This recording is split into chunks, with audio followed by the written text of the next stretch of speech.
Hello. We are back. I'm getting some music going. Oh, did I turn it down too much? Oh, that seems like that's pretty good. That's pretty good. Pretty good little background music there. There we go. Let's see. Yes. 573. My wife's asking me a question. So I had to get her an answer there real quick. That's what you want to do. Indeed. So we got a number of things that we want to cover today. I'm going to list them out now. And actually, you know what? While I'm thinking about it, I just, pro tip. One of the things that I found that's kind of interesting about the way my brain works, I really I love these writing tablets. I get them from Dollar General. They are $1. But I like them for sake of when I need, when I'm on a call like this. Oh, there we go. When I'm on a call like this, I like to take notes, and it helps to occupy my hands and my brain. But what's interesting is I basically throw the notes away afterward, right? I don't need the notes for anything other than during the call. It's like a live tool, a live reference. Sometimes I'll note something down and then reference back to it, and it's useful that I had it written down. But most of the time, my AI notes are going to be better for anything I do after the fact. So, Right. So I don't need them for anything other than that. But anyway, so I'm getting that ready. So okay, so we got a few things. I'm going to show you something in Mac Whisper for how I'm doing a little bit better transcription through that. I'm going to show you that. You have a project where we want to work on building you out an AI developer. So we're planning to talk about that. This past month we've been working. What's that? That sounds pretty cool. Indeed.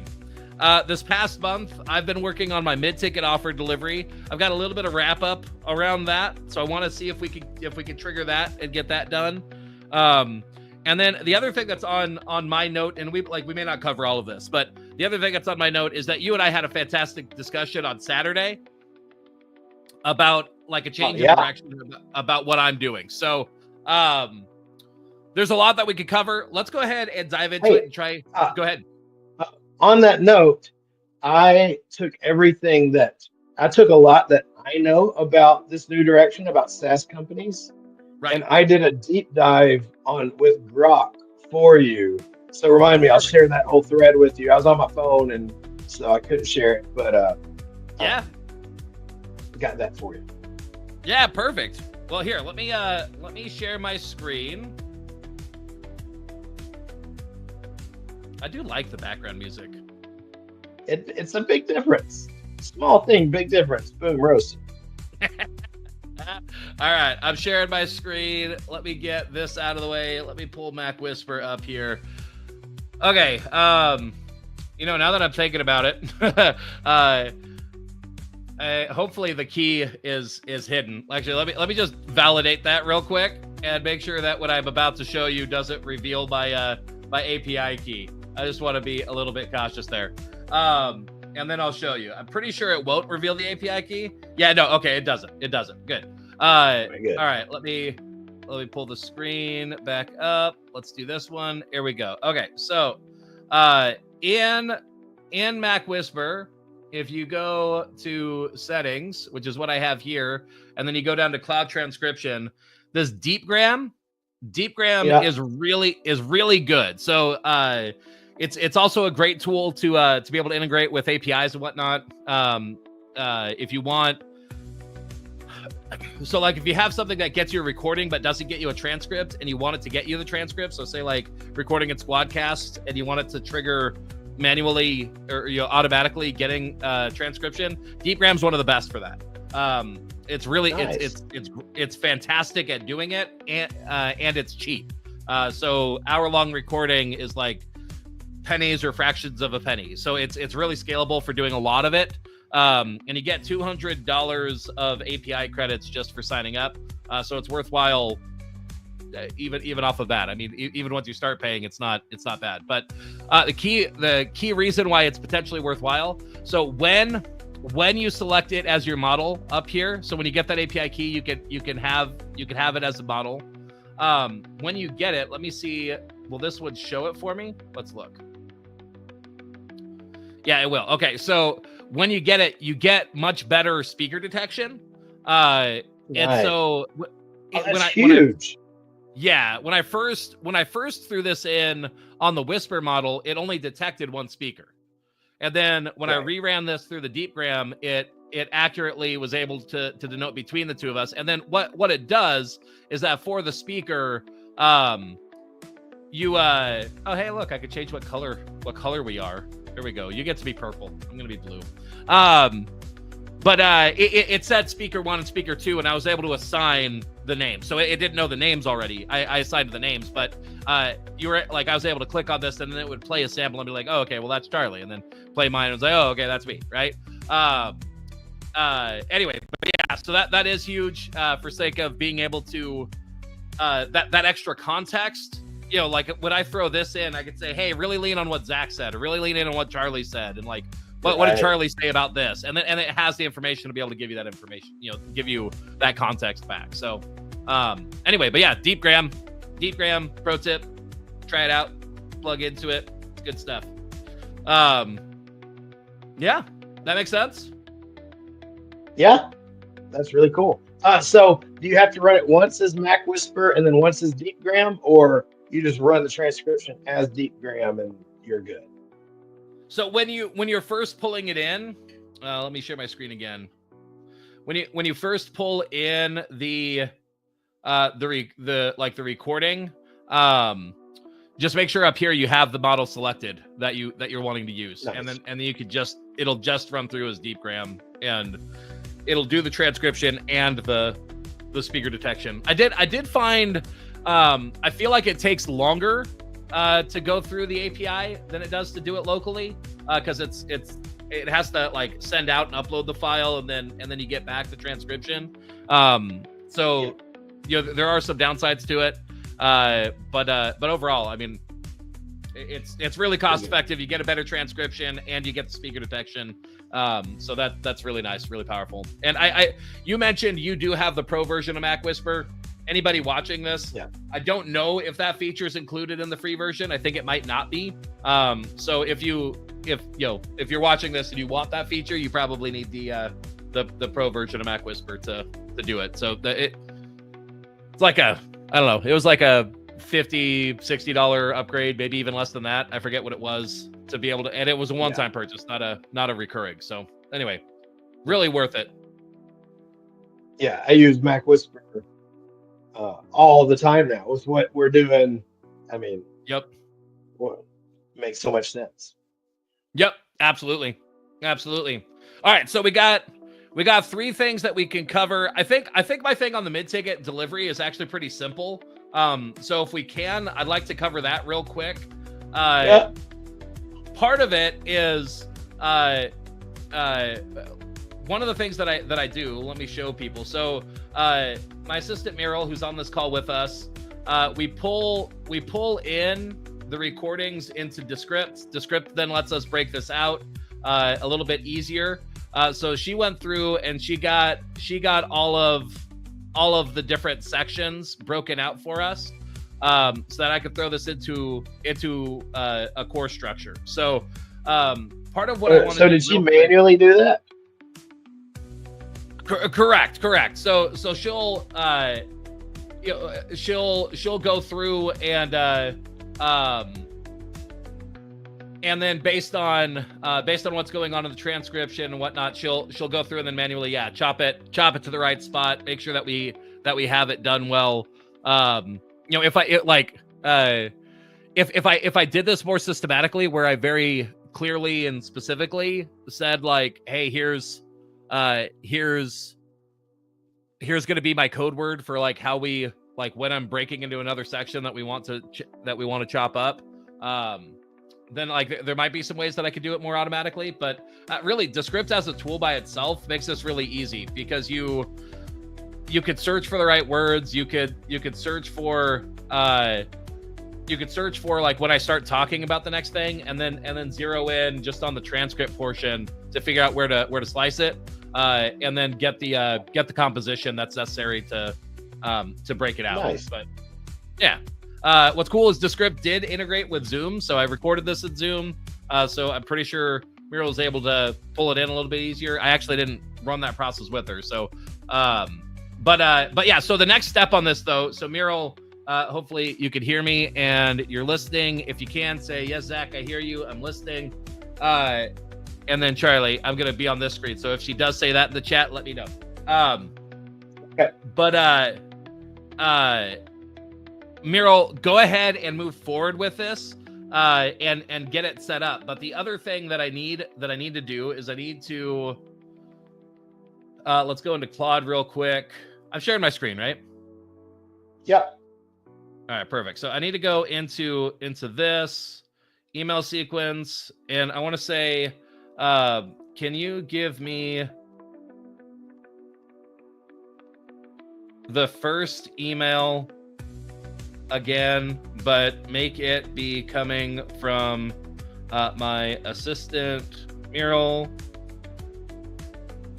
and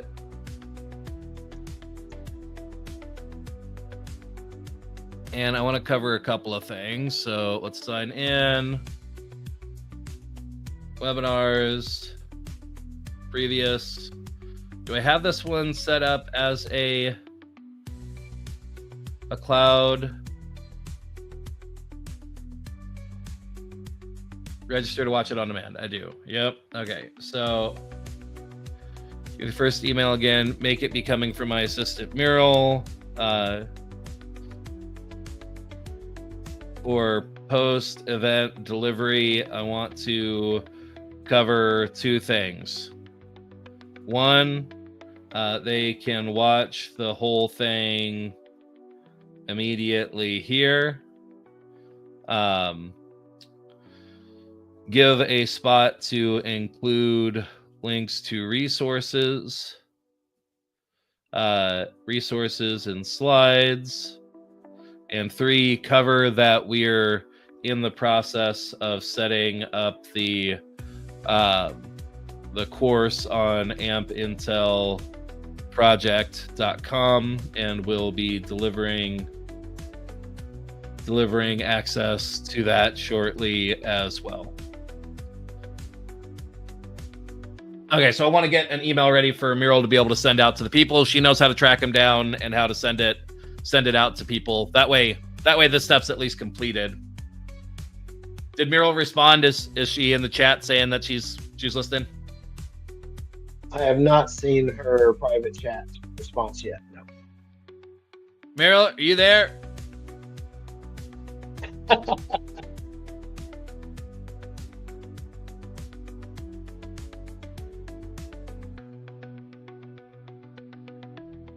Okay, let's see.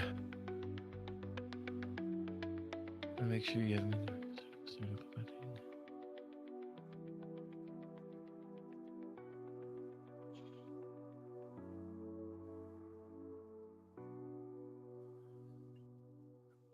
Yeah, I want to just focus on the delivery of the immediate stuff.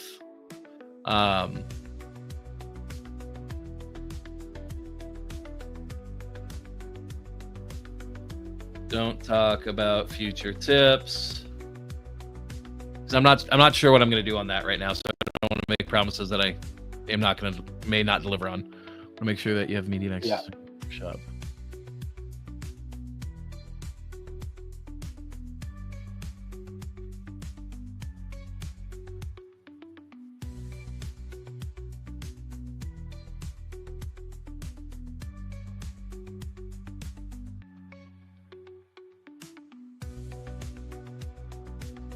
You're not sharing your screen now. You know that? Oh, I'm not. No, I did not know that, and I was intending to. Present. There we go. Sometimes it cuts out without me wanting it to, and I don't know why that happens.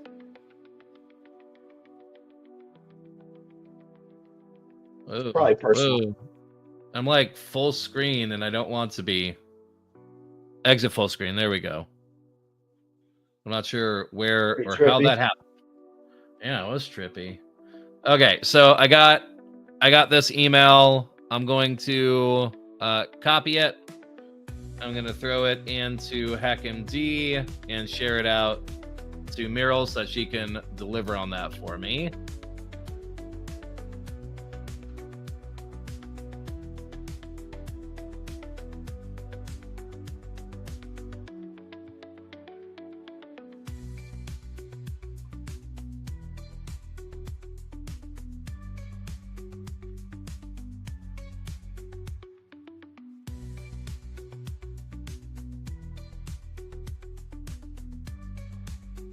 Yeah, Meryl might be having internet issues or something. I'm sending her WhatsApp messages, and they're not being marked as Red. Yeah, or delivered or whatever. And like typically, that's pretty much an immediate thing. The only time that doesn't happen is if internet issues or if she stepped away to go to the bathroom or something. Yeah. But all right, now I'm seeing that it just went blue. Meryl, do you hear me? If you hear me, go ahead and say something in the private chat.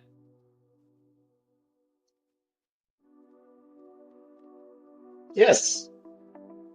Perfect. Okay, cool. You must have stepped away for a second. We were talking to you for a second. I just sent through the link to this. This includes the Be right back. Meryl, what I need you to do is get this email sent out. CC me on it, send it out to the people who purchased the effortless content system. This gets them access to everything. Go in and update it so that we have the links to the resources that I included in the presentation. I'm pretty sure I shared that with you. If I didn't, let me know, and I'll get it shared. Actually, here, I'll just go in and find it real quick. Let me see. Effortless content system slides. Was it this one? Yeah. All right. Perfect. Here, we copy that. This is the link to what we would share out. So go ahead and get that delivered out to people. Double check and see if the other email needs to be modified at all. But send it out to everybody who purchased. And then yeah, so send that out to everybody who purchased, that we make sure that they have access to the replay. And then moving forward, let's make sure that that's part of our strategy, that after those workshops, as soon as the cloud recording is live, we get them immediate access if they missed it, but then we let them know that we're getting the course set up as well. So hopefully that makes sense. But that should be our go forward plan. Does that make sense?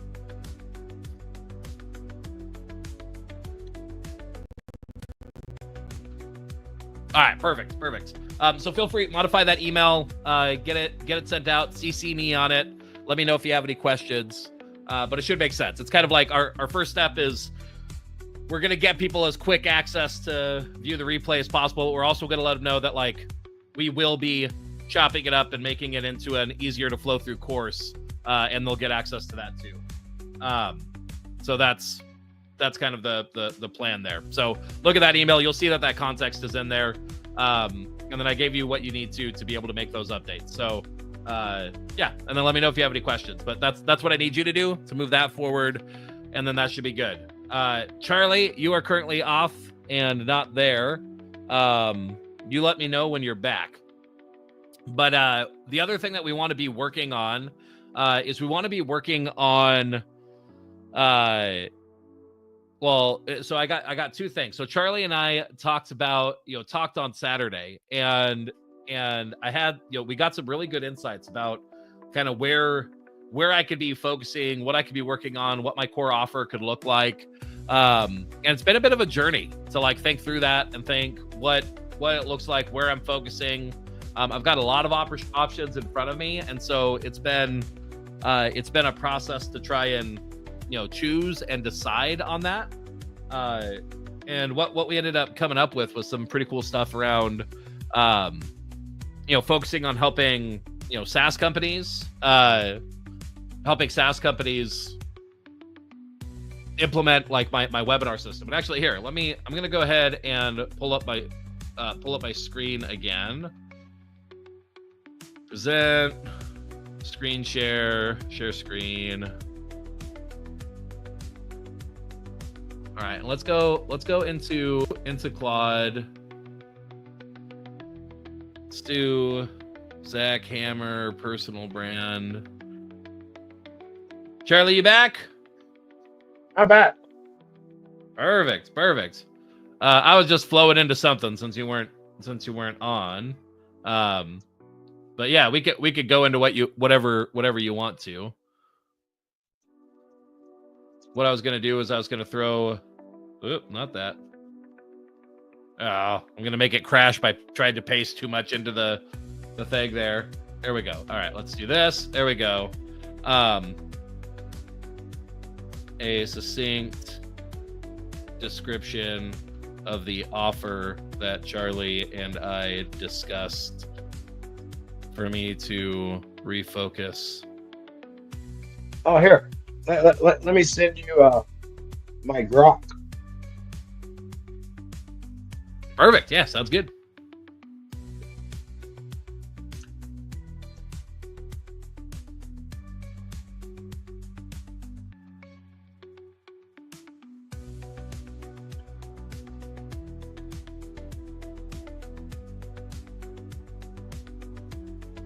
So we've got this new bakery down the street from us. Uh-huh. It's like, he's like a sourdough chef. Right. We're spending so much money on homemade bread now. It's so good. Right. My wife actually bakes sourdough decently as well, or decently. She does a great job. Frequently was the word that I was meaning. But yeah, it's actually it's kind of interesting. Our sourdough starter, it's wild caught yeast, which so there's a process of how you can create the environment to catch yeast, and that's what your starter is. So our starter at this point is from all over the US. It's what's that? Yeah, so our starter started in Oregon. So it's part Oregon yeast, part Washington yeast, part Idaho yeast, part I don't know. Yeah, Wyoming. Yeah, Nebraska, Iowa, bit in Texas too. Did we do any down in Texas? Yes. Texas, Oklahoma. I'm pretty sure we had it going then. Anyway, what starter is currently still alive, Heidi? Oh, so our current starter is named Fro Dough Baggins. Dough spelled D-O-U-G-H. And Vincent Van Dough is our other starter as well. So they get split off and exist as separate entities. Clint Eastwood died. But yeah, anyway, so my wife makes sourdough. We love sourdough. It's delicious. But yeah, anyway, agreed. Okay, cool. So you were gonna send me the grok thing. Are you getting that ready? What are you doing to send that? Yeah, I'm just gonna load it up, send it to you the WhatsApp.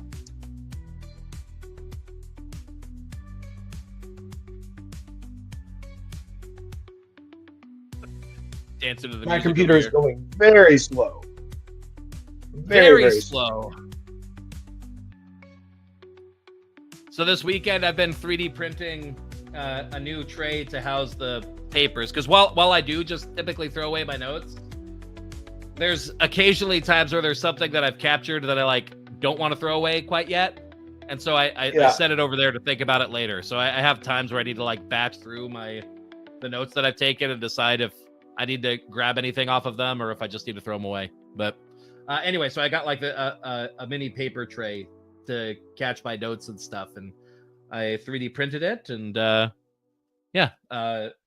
have my base plate and then the thing on top, and then I had to split the print in two, and so my other half is over there. Anyway, yeah, fun stuff. All right, let's see.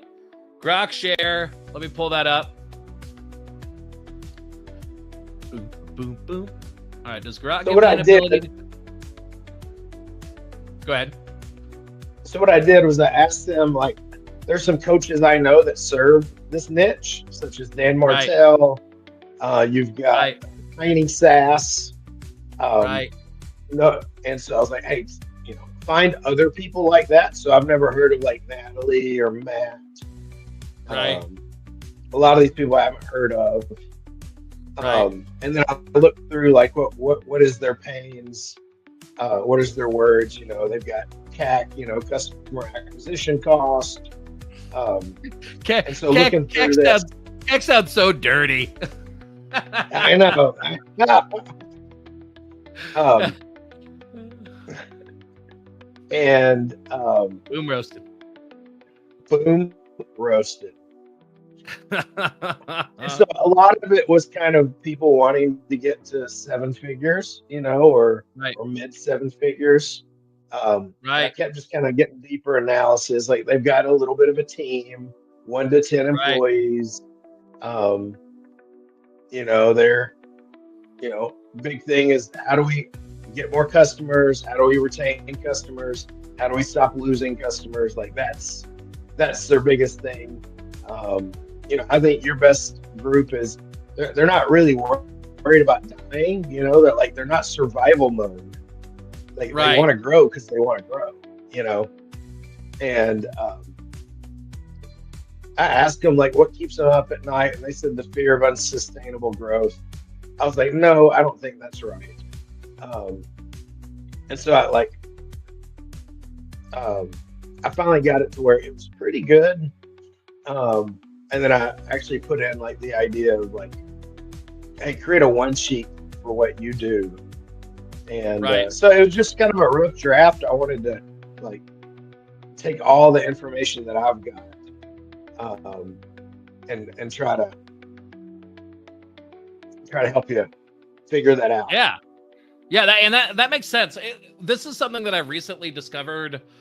This is something that I recently discovered for myself that I've done. Like, it's a really glaring issue that I need to solve to really get my business to the next level, which is I don't do a good job of assessing where somebody is now, documenting that, capturing that, taking them on the journey, and then seeing where they end up.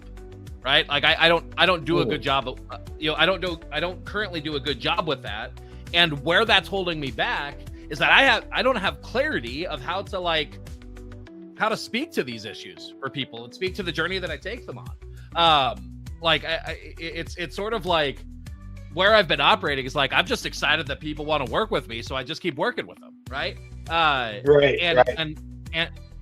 And so like where that's been like, it was, Gulliver Giles, I think is how he pronounces his last name. I started working with him, started coaching with him, meaning hired him as a coach, to be clear. Right.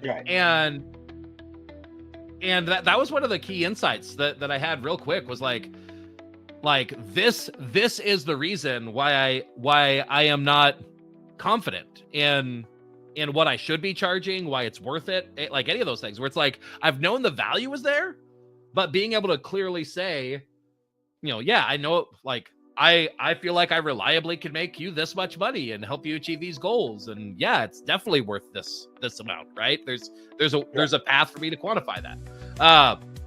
And so like learning that, part of what I've learned in this process is I haven't been doing a good job of that initial assessment to figure out, what are your pains? What are the things that you're struggling with? Those sorts of things. And like clearly capturing and documenting that. Anyway, what's my point in all of that?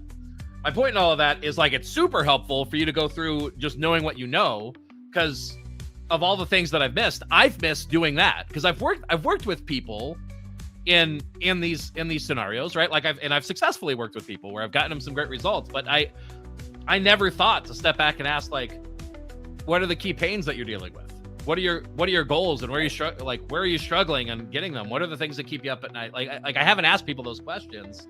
And you wouldn't necessarily ask them exactly in those ways, but I haven't done that before. And so yeah, it's very helpful to go through, and you have some perspective on this already. And then also for me moving forward, I'm now realizing that needs to be part of my collection process, that I'm collecting I'm collecting my before state and my after state, right? Can you want me to share with you how I've done that really well, I think? Absolutely I do. There, I'm going to turn off my screen share and let's just focus on that. What have you done for that?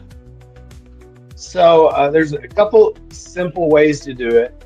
Probably my favorite kind of cheesy coaching question, but it really works well, is, hey, if I was going to wave a magic wand and tomorrow morning you wake up and everything's exactly the way you'd like it to be in your business and your personal life, right? What would it look like? Or what would it be? What would it look like? What would it sound like? What would it smell like? What would you feel? Right. And one little key ninja tip is they'll often start saying what they don't want. And I'll be like, okay, and so what do you want? Right. And so I love that one. And I get them to just, explain it in detail. And then I just say, what's keeping you from doing it now? And so here's the little ninja trick. They'll usually tell you subconsciously within the first 30 seconds. Right. And then they'll go on to a story. Right. They'll say something like,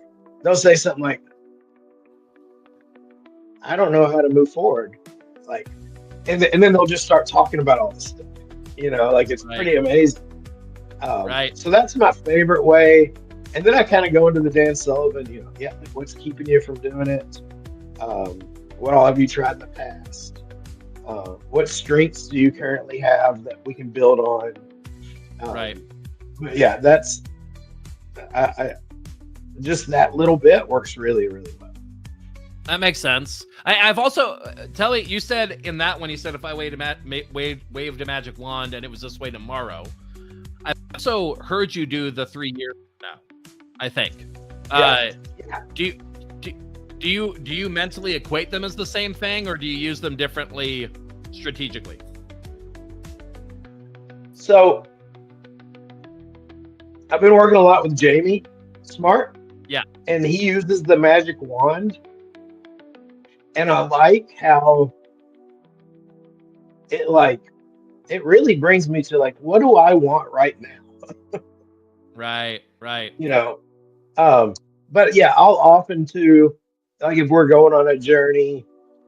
This morning I was doing an initial consultation. So if I'm with a client, I may say, at the end of this, what will have had to happen for you to be happy with the progress? Which is the Dan Sullivan question. 3 years from now, what has to have happened for you to be happy with your business and personal progress? But a lot of times, when I'm doing, so I guess I do use those interchangeable, just kind of feels, what am I feeling like? That makes sense. Yeah. So I get what I hear you saying. There might be a specific way to sequence it out, where each of them helps you accomplish a similar but slightly different thing. So what I heard you say that I like about the if I waved a magic wand and it was this way tomorrow, what that tells you is that tells you this is what they feel like what do they want right now? What do they really want? What do they want to achieve quickly? Right? What I like about the 3 years, there's a sales reason for that, which is if you listen for what their 3-year goal is, very often people's 3-year goals could be achieved within a year or a month, if they focus on the right things, right? And so you create a sales outcome opportunity where you could say, all right, so this is where you want to get in 3 years. Awesome. These, well, let's think through this. Well, what if you did this? What if it looked like this? What would the numbers look like? What would that do? What would that be? And you could typically, you could get people through to a process where you're kind of both getting them, like you're hearing what they want immediately, but you're also able to get to where they think they want it, like what their longer term vision is. And you can potentially show them how they could get there drastically quicker than they wanted. And if you show them that, the chances that they want to buy from you are a lot higher. Does that make sense? Where they're like, oh yeah, I was thinking this was going to take me years, but man, you're right. Like I could potentially reach that goal quicker. Wow. That sounds exciting. Right. Right. But yeah, I can't tell you that I've actually done it this way, but just from what I'm hearing from you, and then also some of the sales coaching on why specifically the 3-year question, I think there can be different uses for both of them. And if you sequence it out right, you might be able to learn both angles. So one of them is like the just how can I help you, and the other one is getting their feeling for what the time frame of what matters to them is, and being able to condense the time frame could be a really good sales tactic. But yeah, I love that. So the other thing, can I share like my other insight for what specifically I need to ask for in order to get the information I really need? Mm-hmm. So I need to ask for things like, what is your current MRR, right? How many people do you have on your team currently? How do you feel about your sales team? Does your sales team, do you feel like they're skilled? Do you feel like, how do you quantify that, right? How many leads are you generating right now? What percent, how big's your list, right? Like how big's your list of people, right? Like I need to get that information, and I need to document it, because those are all the things that also influence in the future when I start talking to somebody and I hear them, and then like other questions for me that I know, it's like, hey, how many people or how many companies right now, like if you could list off people that right now you feel like I have a decent relationship with a non-competing business that serves my same market, how many people or how many companies could you list right now, right? And if I get them thinking about that, that's also a thing for me. If I have somebody in their mind, they're thinking, man, I don't know anybody.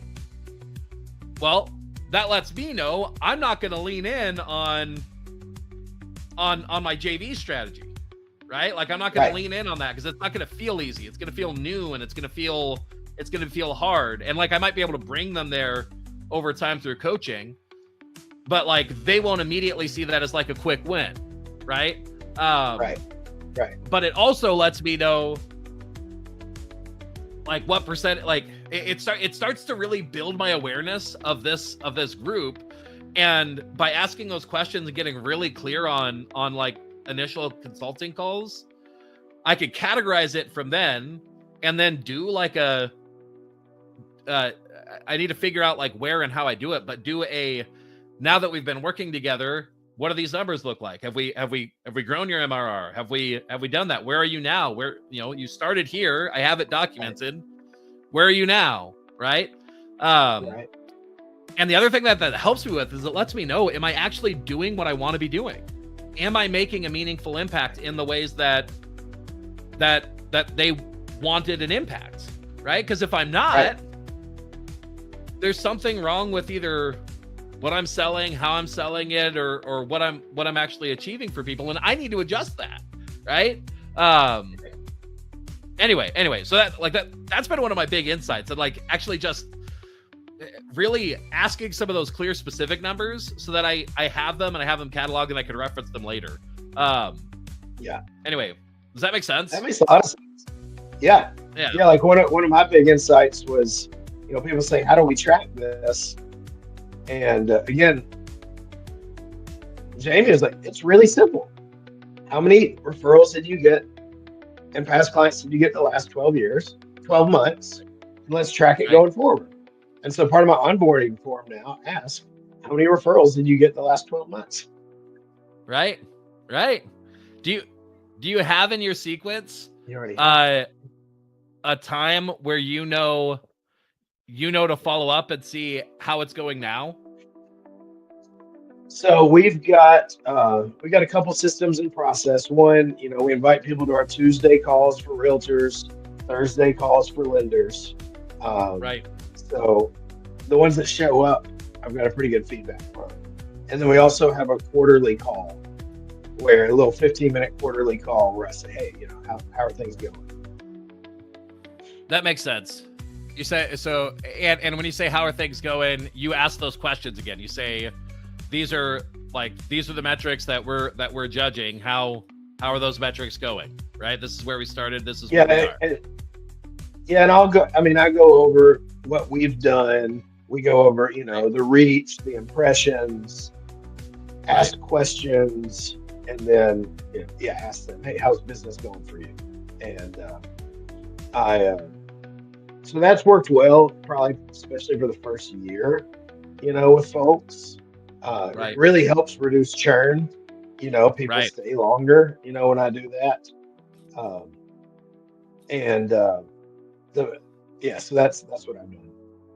And are do you in your system, do you have clear specific calls that you're looking to, or clear specific questions rather that you're looking to accomplish on those calls, to say, I know that I want to get the answer for them to actively look at how many referrals they've gotten in the past 12 months, and to see that number is going up, or that it's on pace to go up. Is that systemized to the point where that on that call you want to accomplish that? It's not. That's a good point. That's a good point to actually say, all right, let's look. How many referrals have you gotten? And that's part of what I'm figuring out personally is I'm looking at this to say, I know that I need this information. When do I get it? And trying to make some of these things part of my system. But yeah. So for you, I mean, we've talked about this in the past. I think there's two things that are worth potentially tracking, so that you build your long-term feel for people, and it's a lead and lag measure. So for you, we've talked about this past. It's the inbound conversations, right? How many people are reaching out, whether or not it's a deal or not, because that is the early signal that something's working.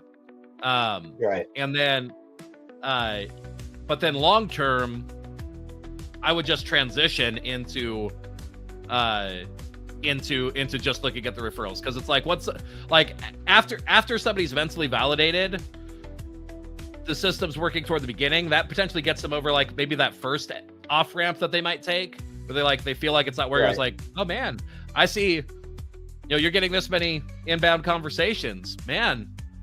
Is that I don't know. They weren't tracking it beforehand, were they? Right. Not typically. No. And so I actually haven't been able to get them to track their inbound conversations. It's more that's worked. Honestly, that's just worked more as if someone says it's not working, I can say, well, have you tracked that? And they're like, no. Well, I know it's working for me and my other happy clients. So and then I'm like, well, what's happening business-wise? Who are you working with? They're like, oh, we just closed 2 from our sphere. Well, that's pretty good. That makes sense. And so that's what I use it more. So that's why I like the idea of specifically referrals and past clients. That. Right. That's easier to track. Yeah. So and so the way that you could potentially leverage it, because you're right, it's not going to be tracked. It's not the inbound conversations aren't going to be tracked. So you potentially leverage it as hey, here are the signs. Here are the things that you could be noticing that let you know that this is working. When you notice that you had somebody reach out that you haven't talked to in a while, when you get a DM, when you get a call, when you get a text message, when you get somebody reaching out to you out of the blue, again, regardless of whether it's about real estate, that should be your signal that this is working. And again, it's more of an early on signal. it doesn't matter to people after they've been doing it for a while, right? And so ultimately it does always come back to the referrals. So it makes sense.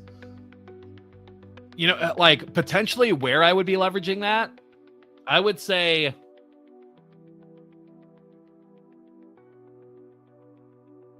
maybe the way that you sequence it out is like that's part of your onboarding, right? You say, here's some of the early ways that this is going to start working and where you're going to start seeing it, right? So when you see this, when this happens, you should be thinking, this system is working. It's getting people noticing me. That should be your signal, right? And you don't ask them to track it. You just say, kind of notice this. And then maybe, like, I don't know, for you, when do you think people would typically have like really start noticing the referrals happening? Like how long does that typically take for somebody that this is working well for? I mean, so I'm gonna answer that, like, how do clients know that it's valuable? I'm actually gonna answer that full answer, because it's taken me a long time to figure out how do I give them immediate relief. Right. And part of it is the right client. So the best client is someone that's already pre-sold that sphere of influence and referrals is the way, you know. Then immediate relief is I tell them, like, look, you can relax. You can stop searching for shiny objects. Like, the system's put together. It's working. Right. You know, like, all right, you're gonna start noticing that people that you know are gonna be like, oh my gosh, I'm seeing you everywhere. Right. Like, that's the first sign that you know it's working.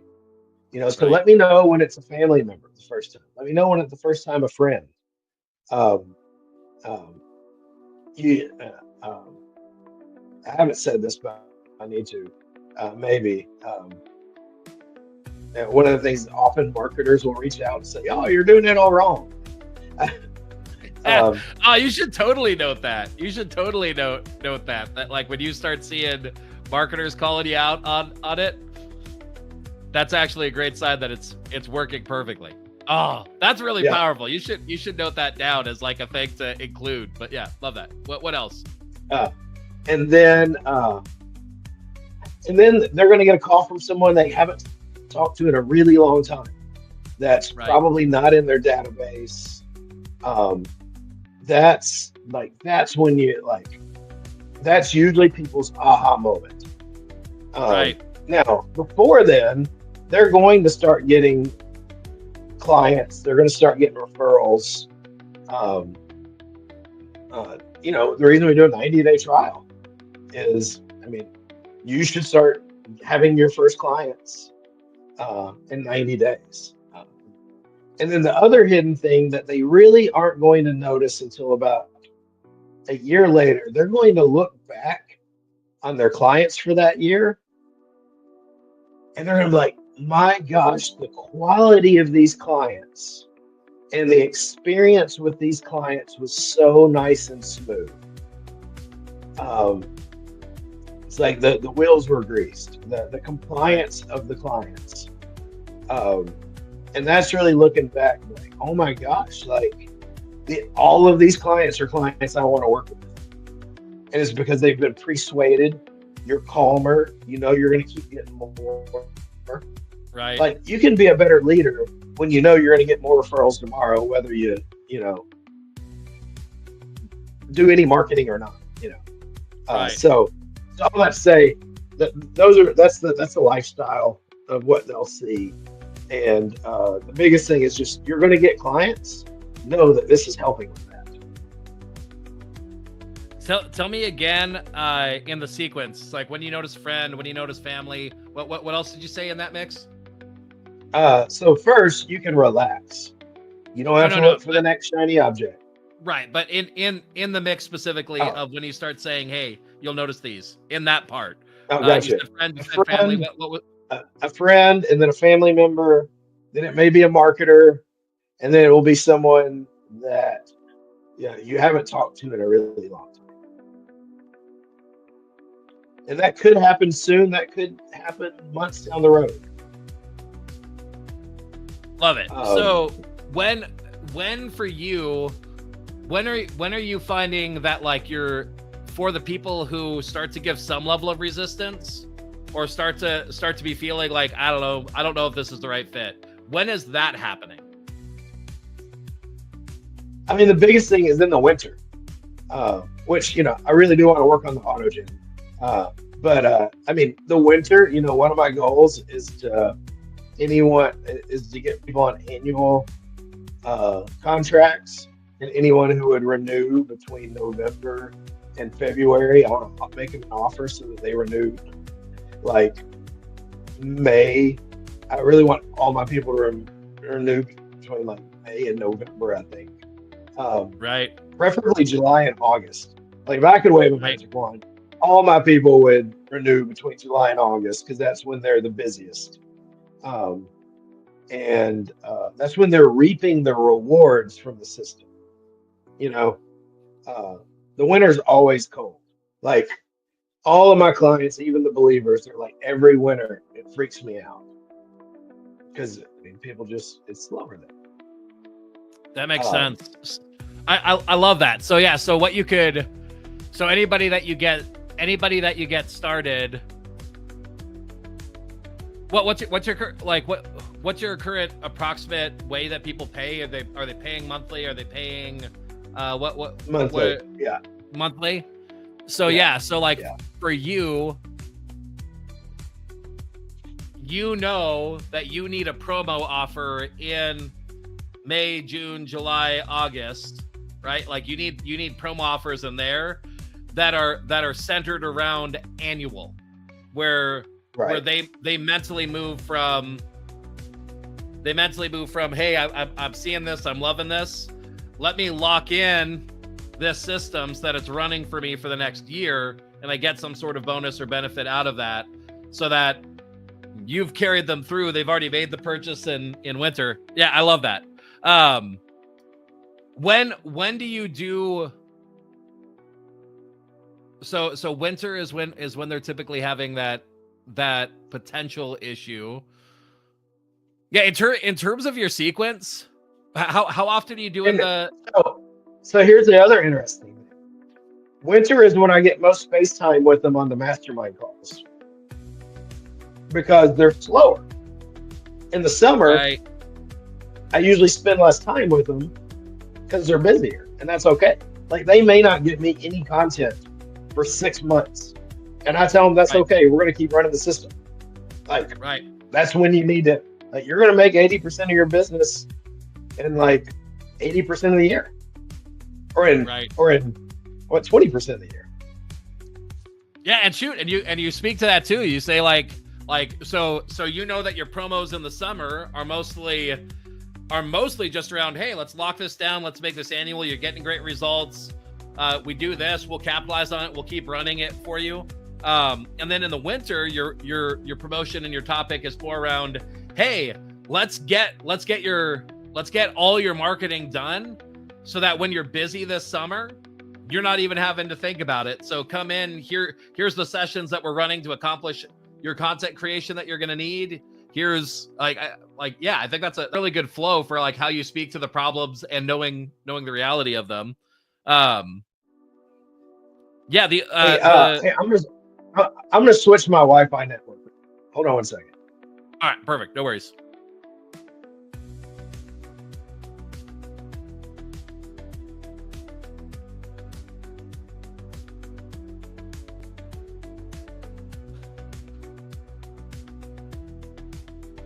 Hey, you there? Yep, I'm here. Can you hear me? All right, perfect. Yep, that's good. So yeah, so the thing that I could see you doing, when in your process is it coming up that you're asking about the friend, the family member, that sort of thing? When is that happening in the 90-day trial? I mean, I tell them up front, this is what you should look for. And then they come to the Tuesday calls, and then I meet them like quarterly.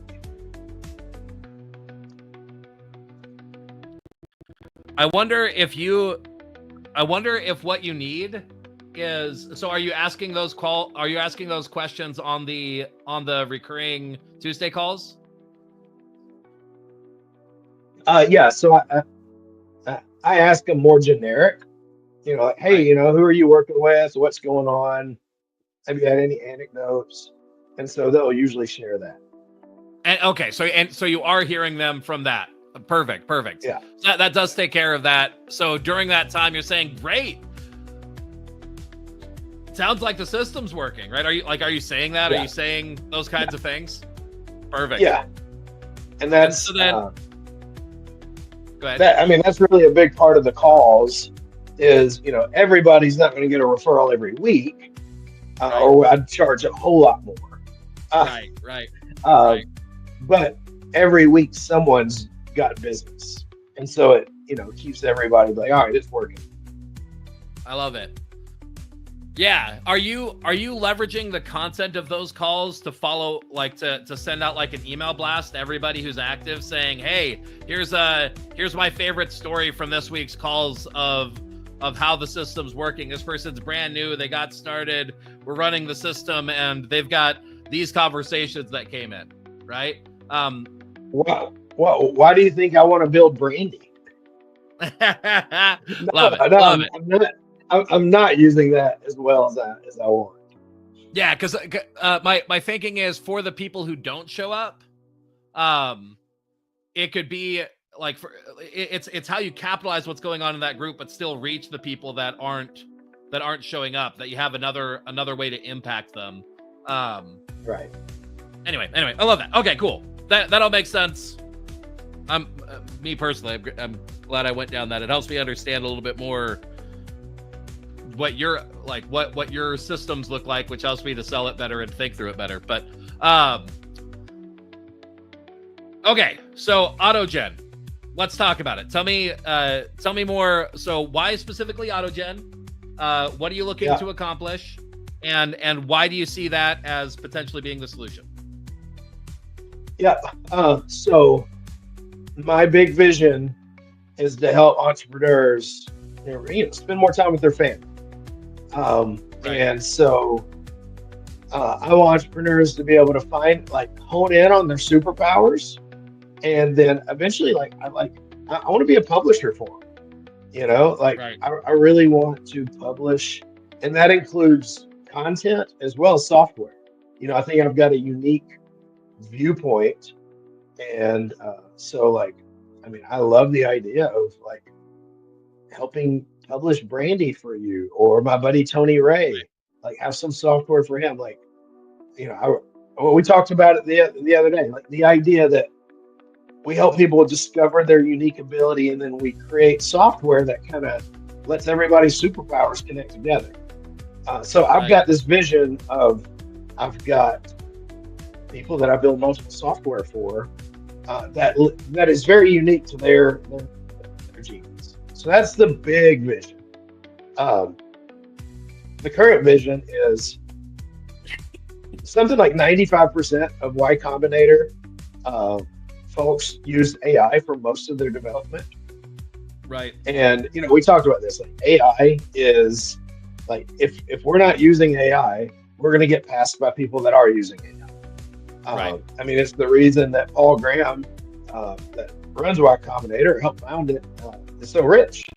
He built Yahoo stores, and he could develop in one weekend what his competitors was taking 3 weeks to do. And that's how he won. So it's very important to me to utilize AI to be very, very efficient in features and growing, and for me personally. And so I don't want, and so with that, I don't think I can afford a really great developer that already has in-depth knowledge of how to use AutoGen or stuff like that. It's so new. Right. And so I've created a prompt. I was like, all right, if I could only program 2 hours a day, how can I, I've got to have at least an idea of the scaffold. But I think I could probably, that's what I want to do. I want to figure out I want to figure out the system to use AutoGen, so I can find a developer and say, here's the system I want you to use. Just like I did with my referrals waste ad system. I figured out the system, And now I've got my ad manager say, this is the system I want you to run it. Right. So, I need to figure out what it is to be able to do that. So it's survival, it's speed, it's growth, it serves the biggest vision. Um, and the other, like, I'm trying to discover the system to be able to develop out like this. Makes sense. So, maybe it's more difficult to set up. Not sure. Crew AI is more.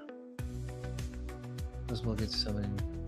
Build on top of lane chains. Okay, so there's a couple options. There's Crew AI, is another tool that potentially does part of what you're looking for here. I haven't used these a ton myself, but I do hear from people and what they're using and what they like. Matthew Berman seems to lean more toward Crew AI at this point. So Crew AI is very similar as a system for what AutoGen is. The idea is that you define out your different agents and what the roles are, and then you give them the task, right? So it's still that same concept. So that as a thing. There's also Manus, which has recently come out as well. You don't necessarily need Manus itself, but are you familiar with Manus? Have you heard about that? I've heard of it. Okay. So the short of it for Manus is mostly like how it's putting together the different tools.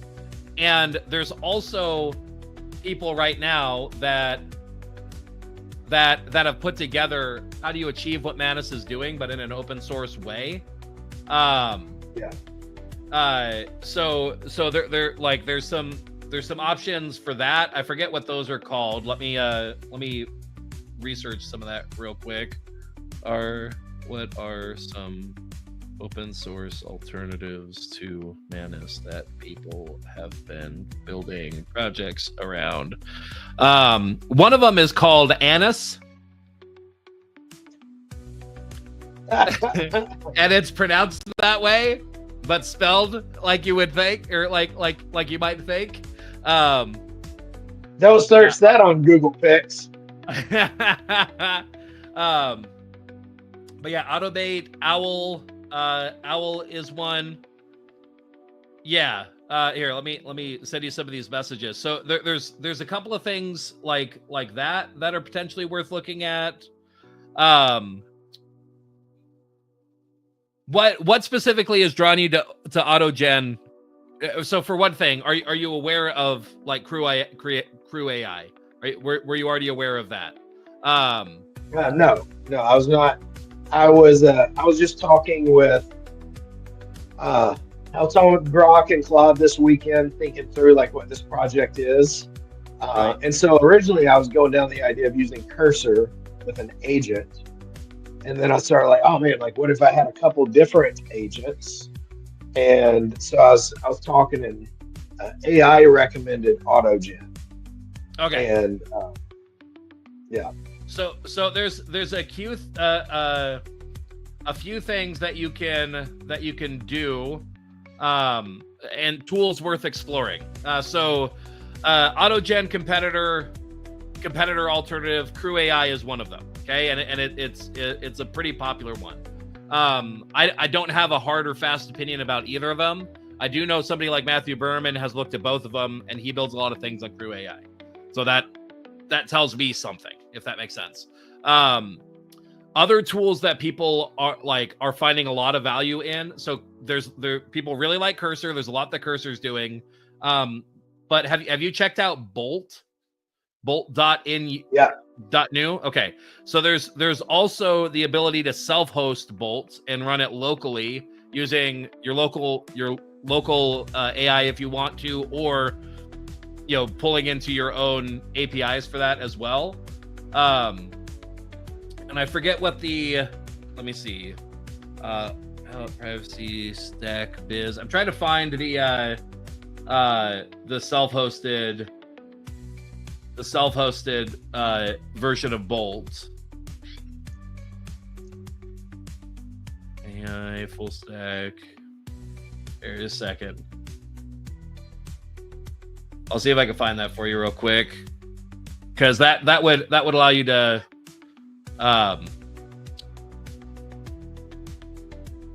that would allow you to Bolt.diy. That I think that's right. Yeah, bolt.diy. So that gives you the like the same concepts, but allows you to pull in your own keys, your own stuff, and do it locally, which might be more in the vein of what you'd be looking for. From what I've seen, the Bolt stuff is a little bit more open source than Cursor. Does that make sense? Like, and there's a little bit more of that open source community going on with Bolt than there is with Cursor. And so you might find some of the same things that you like about Cursor while getting the outcomes from something like Bolt. But I from what I've seen, it's still mostly like working with one developer. If that, I think. And Bolt is not an IDE, right?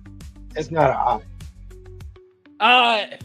It's got some components like that in it. So like you could see the code set that it's building out, that it's working with. I forget if you could download it like as a project to work with like Visual Studio Code or potentially to pull it into something like Cursor even. But you might be able to make direct modifications too. It really depends on what you're looking for. I've only played with it a bit. You remember the rubber duck site that I set up and showed you after we had talked? I did that for fun. I did that with Bolt. Yeah. Gotcha. And yeah. So as a tool, that's one that's potentially worth considering as like one of the key players that people like. But yeah, let me find. Let's see. Manus open source alternative. Anus. Manus Owl. Yeah, let's see.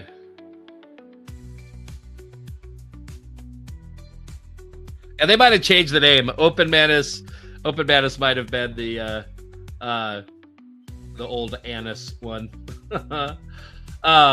But that might be a good option as well. So like what I'm seeing in terms of iterations, let me try and simplify this. So Cursor and Bolt are both very similar in terms of some of what they're trying to be able to help people achieve, where it's like it's aware of your code base and it's using AI to help you pull in help to directly code things for you, even build out project structures, some of that type of stuff, right? So like that's what those are. Crew AI and AutoGen are in the vein of you're defining agents and giving them subtasks to say, hey, you go through and do this, you go through and do this, and then you work on it together and you come back with the thing that you're looking for, right? And the better the models that you feed into that, sometimes the better the outcomes that you're able to achieve from them. Okay, that's what those are.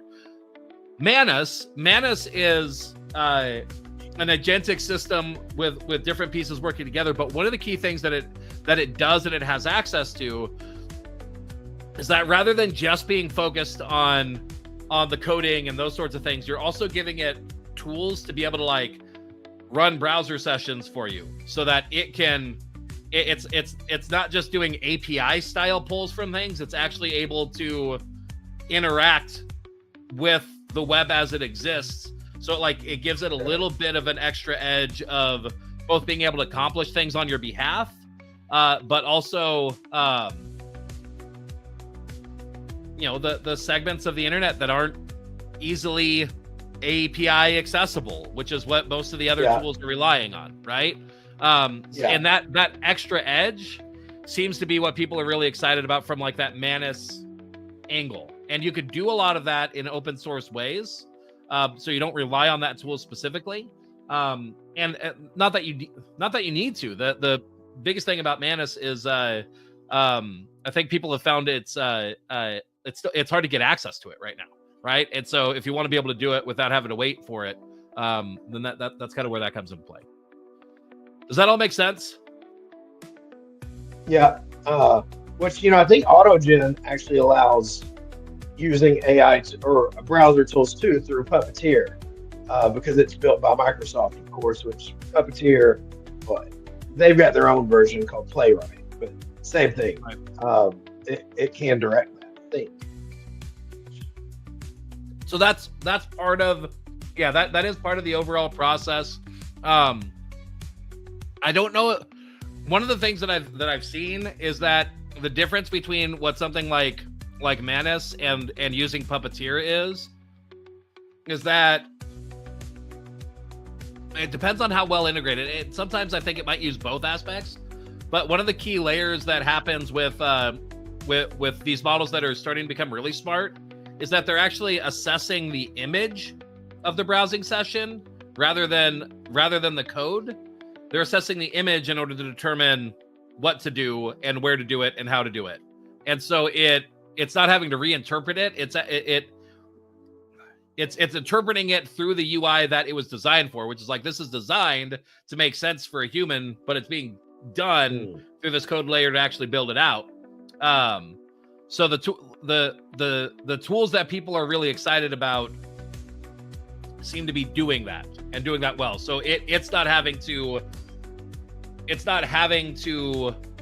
just look at it from like here's what this row is and here's what this div and the ID is. Like it's not doing it through that way. It's actually assessing the visual, and then it might from that then zero in on figuring out what the row is and that sort of stuff. But like, do you get what I mean?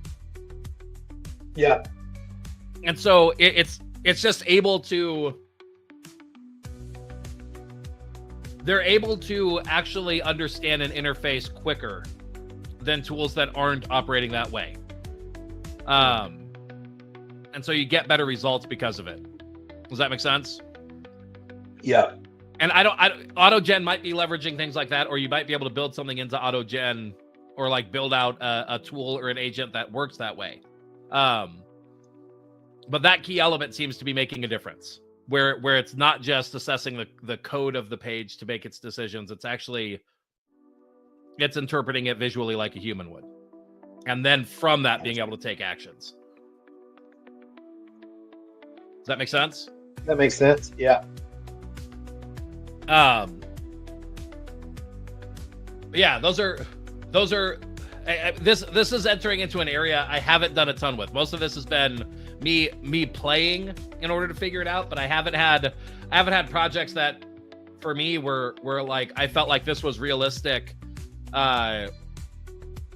realistic and the best use of my time to dive in to learn it. It's only ever been I felt like this was a fun experiment to try it out and see what happens. And so I've gone deeper than probably most people, but I haven't gone as deep as somebody who's used to coding and is looking for the best ways to use these tools to really accelerate what they're doing. I'm coming at it from a newbie saying, how can I give myself some coding skills when I previously had none? Right. Yeah.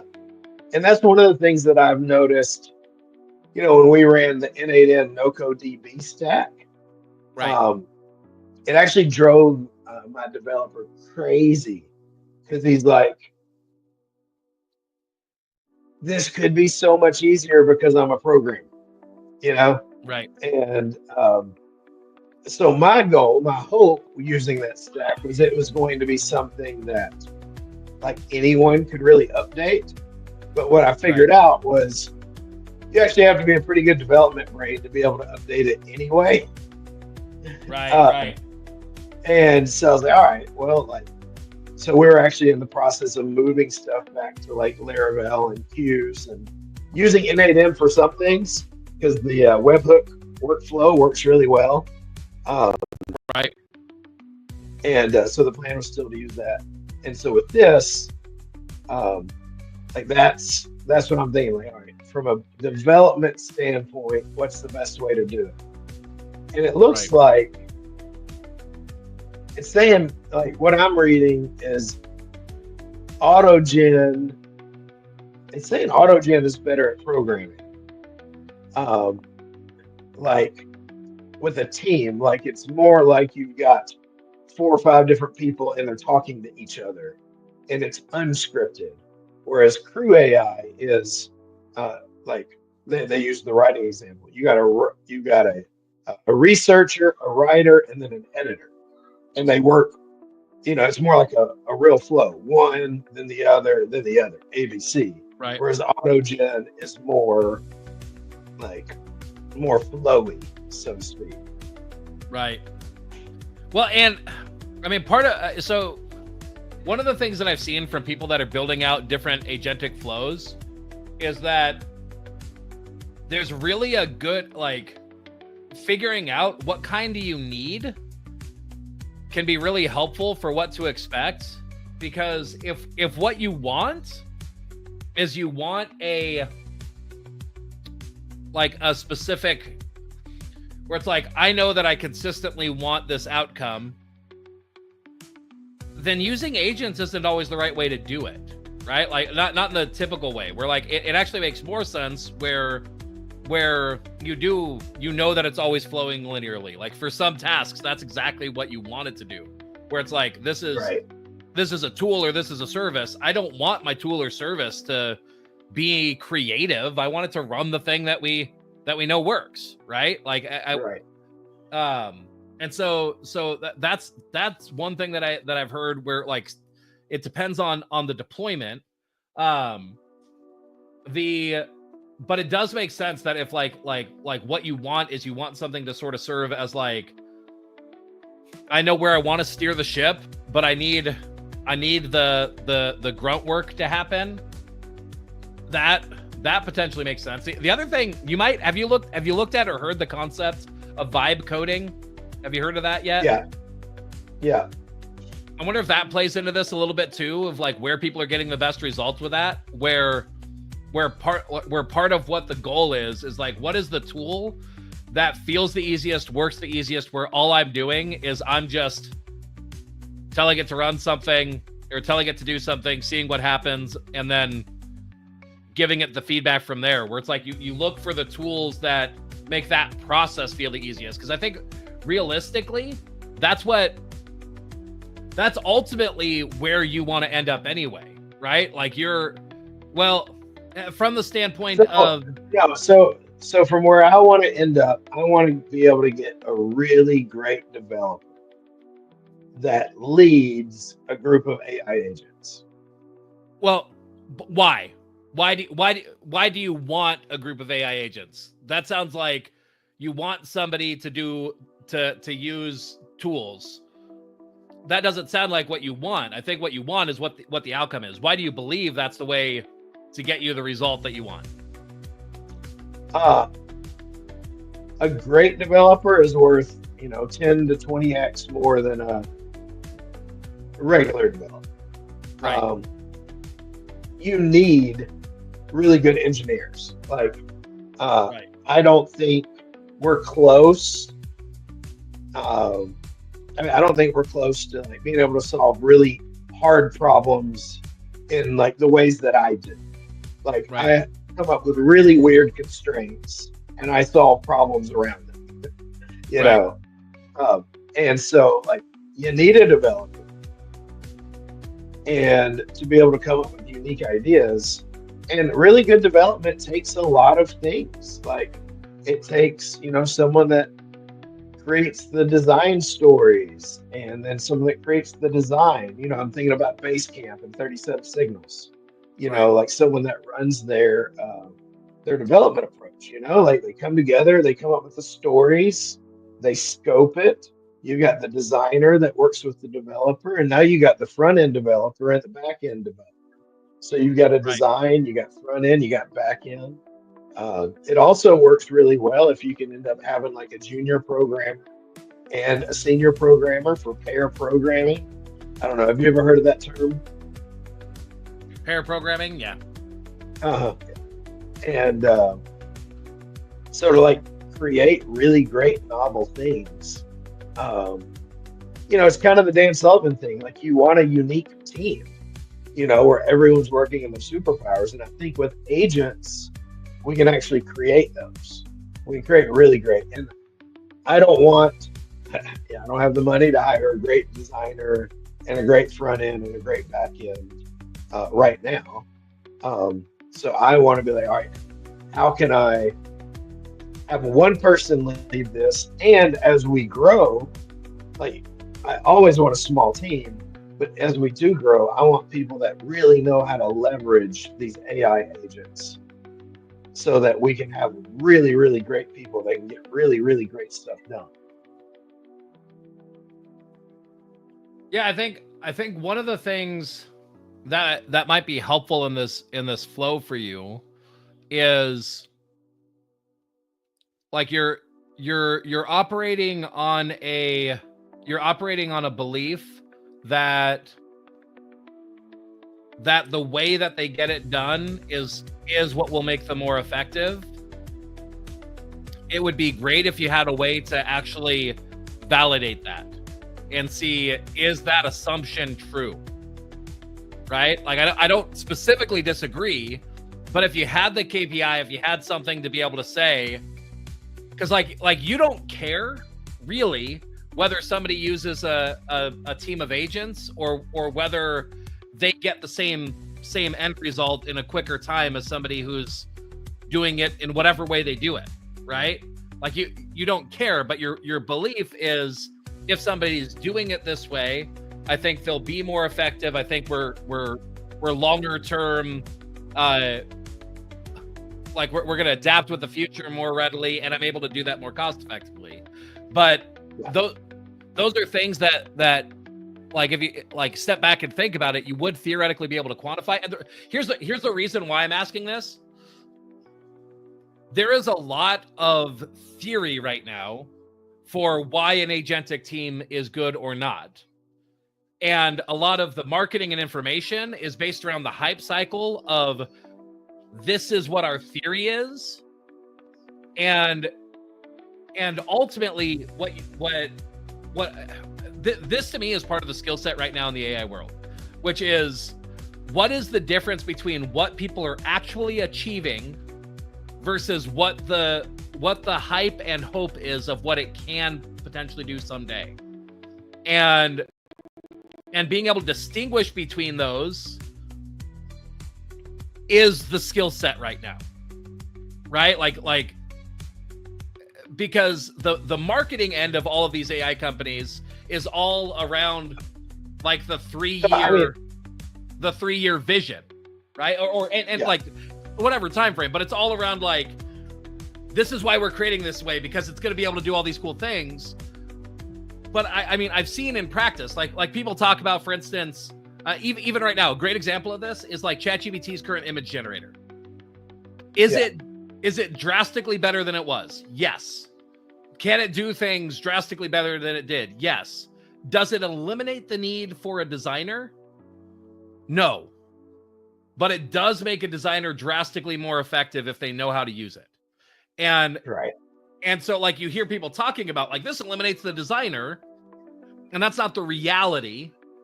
It's okay that that's like the marketing going on, but like the better assessment is like, no, you still need the designer, but now that designer is drastically more effective than they were. They're able to accomplish, like they're able to iterate, come up with more ideas, but like you still right now need that designer for that final polish of the end product, right? Or at least somebody with a design mindset, right?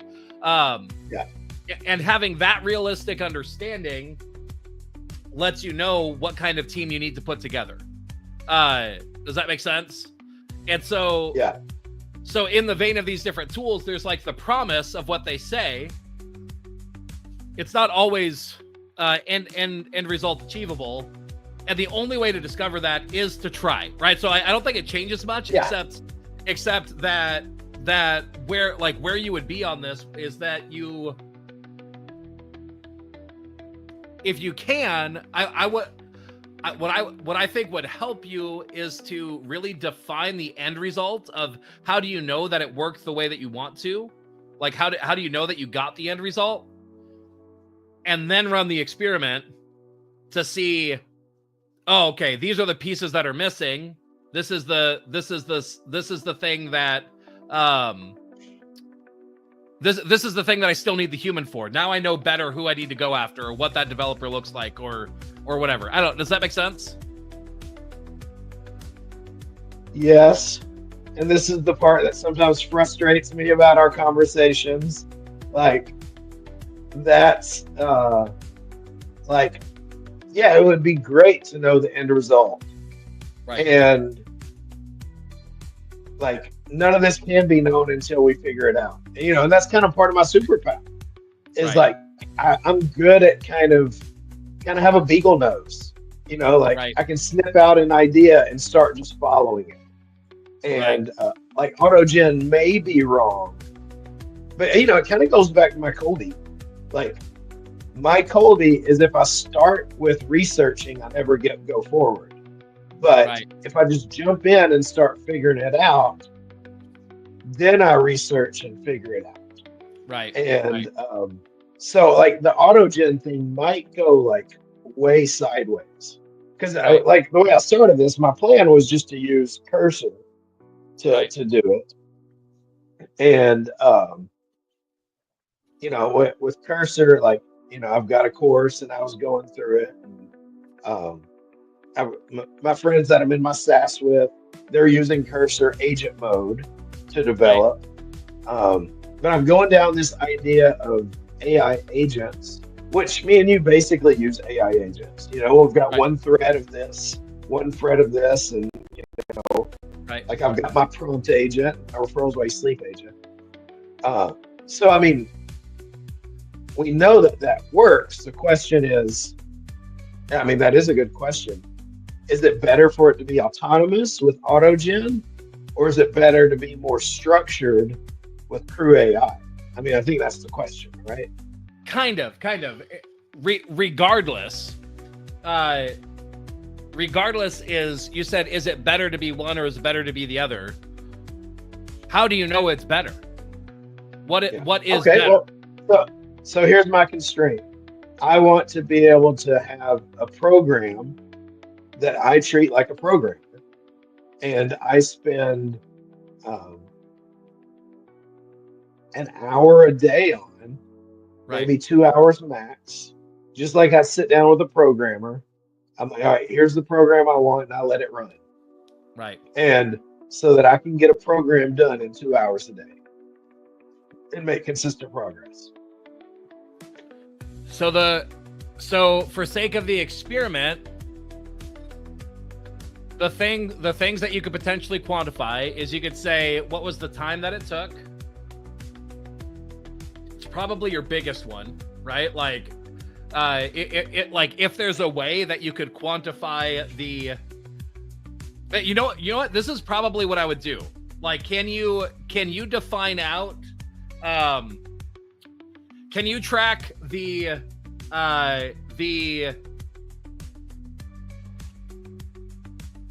what would be an easy way to do that? So what I'm thinking of is if the goal is deliverables, right? Like, if I want to compare apples to apples, then like, as a for instance, if I'm going to have one program write a simple calculator app versus my other program, the task that I go after it with is I want it to assess and grade marketing copy and have a machine learning algorithm that improves over time based on the results of the ads. Yeah. One of those is obviously drastically simpler than the other, right? And so if your goal is to move forward in your testing, you'd want to be able to weigh to apples your comparisons, right? So it could be like if you note out, like, when you're coding a program, what level of clarity do you have on what you're looking to accomplish, right? Like, do you have a list of features? Do you have a list of deliverables that you're trying to accomplish, or what does that look like? I mean, I would say, like, I've got an idea, right? Like, that's just part of my. What is your Colby on implementer? Do you know what your Colby on implementer is? Be interesting to see. Mine's idea. I'm high so, right. So I'm high on wanted, FactFinder and Quickstart, and I'm lower on whatever the others were. I don't remember though. So I mean, like I was like, all right, I want to figure out a way to sync contacts from someone's iCloud, someone's iPhone. Like that was my Okay. idea. And so I started working backwards from there. So that's kind of what I have. So, I've got a list of stuff that I want to do now. I want to be able to update the contact sync, update the warm audience creator. My main thing is I want to have a dashboard where the lenders upload the videos and the realtors can log in and see it. So like a content dashboard with data and everything. Right. That's the number one thing right now is the dashboard. Okay, so what you could potentially do is, so you start with the idea, right? Like that's your working flow. You could start with an idea. Whatever tool you use, it might be worthwhile for you to have like a prompt that you use where you either describe the work that was accomplished, or if depending on how it works, you might literally be able to take a transcript and flow it through something. And then if you could have it have an assessment of like, what were the features that we accomplished, what was the complexity of the features, and then what was the time that it took us to do it, that potentially starts giving you a way to like compare the tools and force yourself to think what got me the result that I was looking for. And the goal or the outcome of that would be you're running on first and foremost the theory of is this possible. But the other opportunity with AI right now is there's lots of different ways that people are doing this. So if over time you can move forward while testing different strategies, you could start to see which one of these actually works best for me. To start with idea, be able to speak to the thing like it's a programmer, and I get the outcome that I'm looking for. And really it would be that ratio of time compared to complexity. And giving that score would allow you to have after the fact. You don't need to know it going into it, right? Because I mean that's the thing. Right. You start with the idea, and as long as you can say, here's what the idea was, here's what we ended up doing, like denote the complexity of this project based on the features, the complexity of the features, etc. And this is what the amount of time that it took. Okay, now I have a metric that I could kind of compare things to, right? Where I could say, right. Does that make sense? Yeah.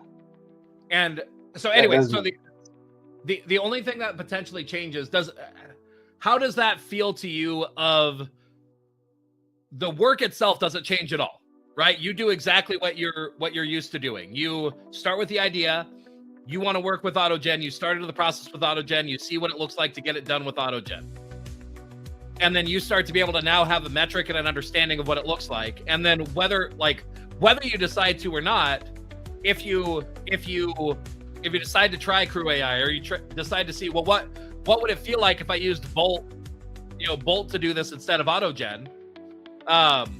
You like now you have a framework to test it, where it still is all based on the same thing. You show up in the way that you're used to, doing what you're used to, but potentially with different tools to see what the outcome looks like.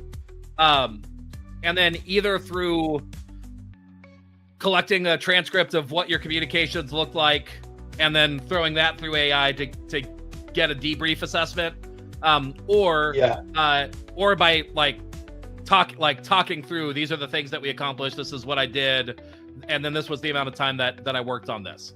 You're right. Does that feel doable as like a thing to do so that you get that data of what the KPI was? Yeah, I think it's basically track a simple way, track the progress in these specific KPIs to see if it's working, right? Yeah, and then that gives you more of an understanding overall of.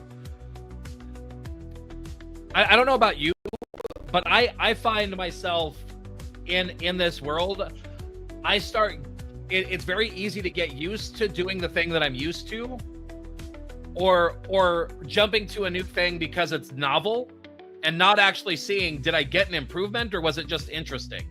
And if you're long-term looking to potentially give this to a team, you might be looking for them to actually have a way to say, like, we see that we can meaningfully improve our process through this, rather than just trusting that's what always works. It's like, we've vetted it, this works, this process works best, we found. I don't know, does that make sense? This is how it works. Yeah. And then as you have new tools or ideas to test, you have like a consistent benchmark to compare it against, where you could say, hey, this project has a complexity score of 7 pineapples, and this one had had 5 pineapples, but our time per pineapple was actually lower on this one using this tool. So that gives us a signal that this process probably works better for us, going forward. Anyway, does that make sense? You're right. Yeah. And I think the simplified way to look at that would be, you start with idea, you get the features listed out that you accomplished in that session. You could potentially either score the complexity yourself, or have AI score it for you and see if that feels reliable. And then from that complexity, you got that complexity score plus the time score, and then now you've got a KPI that says, did we actually meaningfully do something, or did we just try a new tool and have fun with it? Does that make sense? Yeah. That'll be interesting to see. Yeah, so that's really what I want to test out is, all right, how does an agent framework work? Like, will that work? And my backup is just go to Cursor. Either way, like, I really want to figure out what is the best system that I can say, all right, this is the way I want our development to work. Kind of like I say, right, this is the way I want our ads to work. Like, right. Very unique goals there. And because one of the things that, well, I guess this is part of it too, is what I've found. It's really, I mean, and this makes sense. It's really hard to find someone that's both a really good designer and a really good developer. Right. Like, that's hard to find. And I don't want to manage people. So for me, I would have to find a really good designer and a really good developer that are good at being self-directed and working alone together. Right. And one of the things that my SaaS Academy, one of the things they mentioned is, development speed is important. Right. Like, being able to launch features as needed is important. And so, like, I'm taking all of that. Like, all right, what is? I'm also, like, I'm very, very interested in AI agents. Like, this doesn't feel like work to me. Right. My goal is basically to take all of my clients and help them hone in their superpowers and turn them into AI agents that lives on different metaverses, right? So right. This kind of feeds towards that. That makes sense. Yeah. And honestly, this may not be clear, but part of that process that we just went through, if that's your goal, what to do, in order for me to meaningfully be able to know if we're doing anything worthwhile, I have to have a framework that I can look at it to say, what does success look like, right? And gotcha. What does success look like in a way that I could wrap my head around that can be quantified, right? And so whether or not you do anything different, it lets me be able to look at it and say, well, what would this have looked like if you did it the way that you did before? Right? Gotcha. Yeah. And how complex was this project compared to the last one? How much time did the last project take compared to this one? Now we can run some math and say, well, yeah, it feels like we we closed the gap. It feels like this is actually helping you. So good, right? Or this was interesting and you still move forward, but actually your own process took you less time, right? So, so maybe AI agents in this scenario for this reason, maybe it's not the right outcome. And maybe we need to rethink why and learn from that in the next iteration. That process of thinking through that gives me a framework to be able to look at what you'd be doing and be able to say, is it accomplishing what you want to, rather than just going down the path and not knowing what what a measurable outcome might look like. Does that make sense? Gotcha. Yeah. That does make sense. Yeah, I wasn't taking it that way. I think if you would ask, all right, like, what have you already researched? What have you already gone down? Because I've spent a lot of time with Cursor. But you did ask, how did I get to AutoGen? And I didn't go into depth there. And then, that idea of you're wanting to know, like, what creates success in the end. And I think success for me, my criteria is, can I have an app that I can run? I can spend 2 hours and it builds a function. It's effective. And the reason is, like, one, that's cool. That's the max I can give to it right now. But the other, if I've got a really great designer developer, I mean, you could probably roll out 2 to 3 features a day then, you know?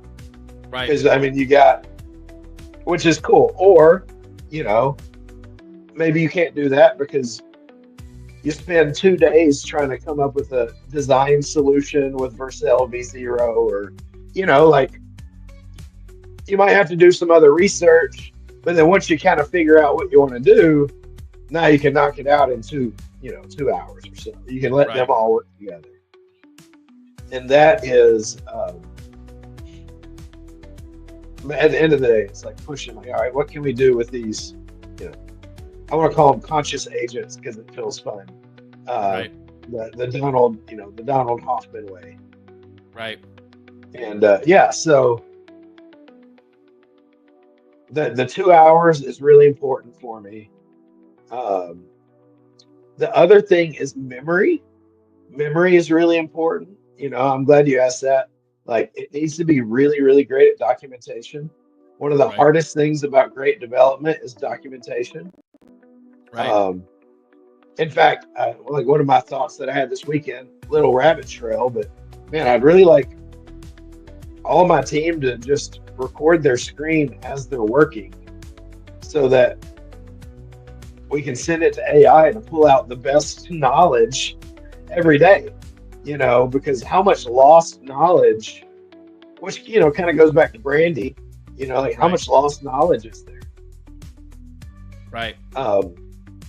But one of the hardest things about programming is, like, when you're in it, you're in the deep work, you've got all the information in your short-term memory. Right.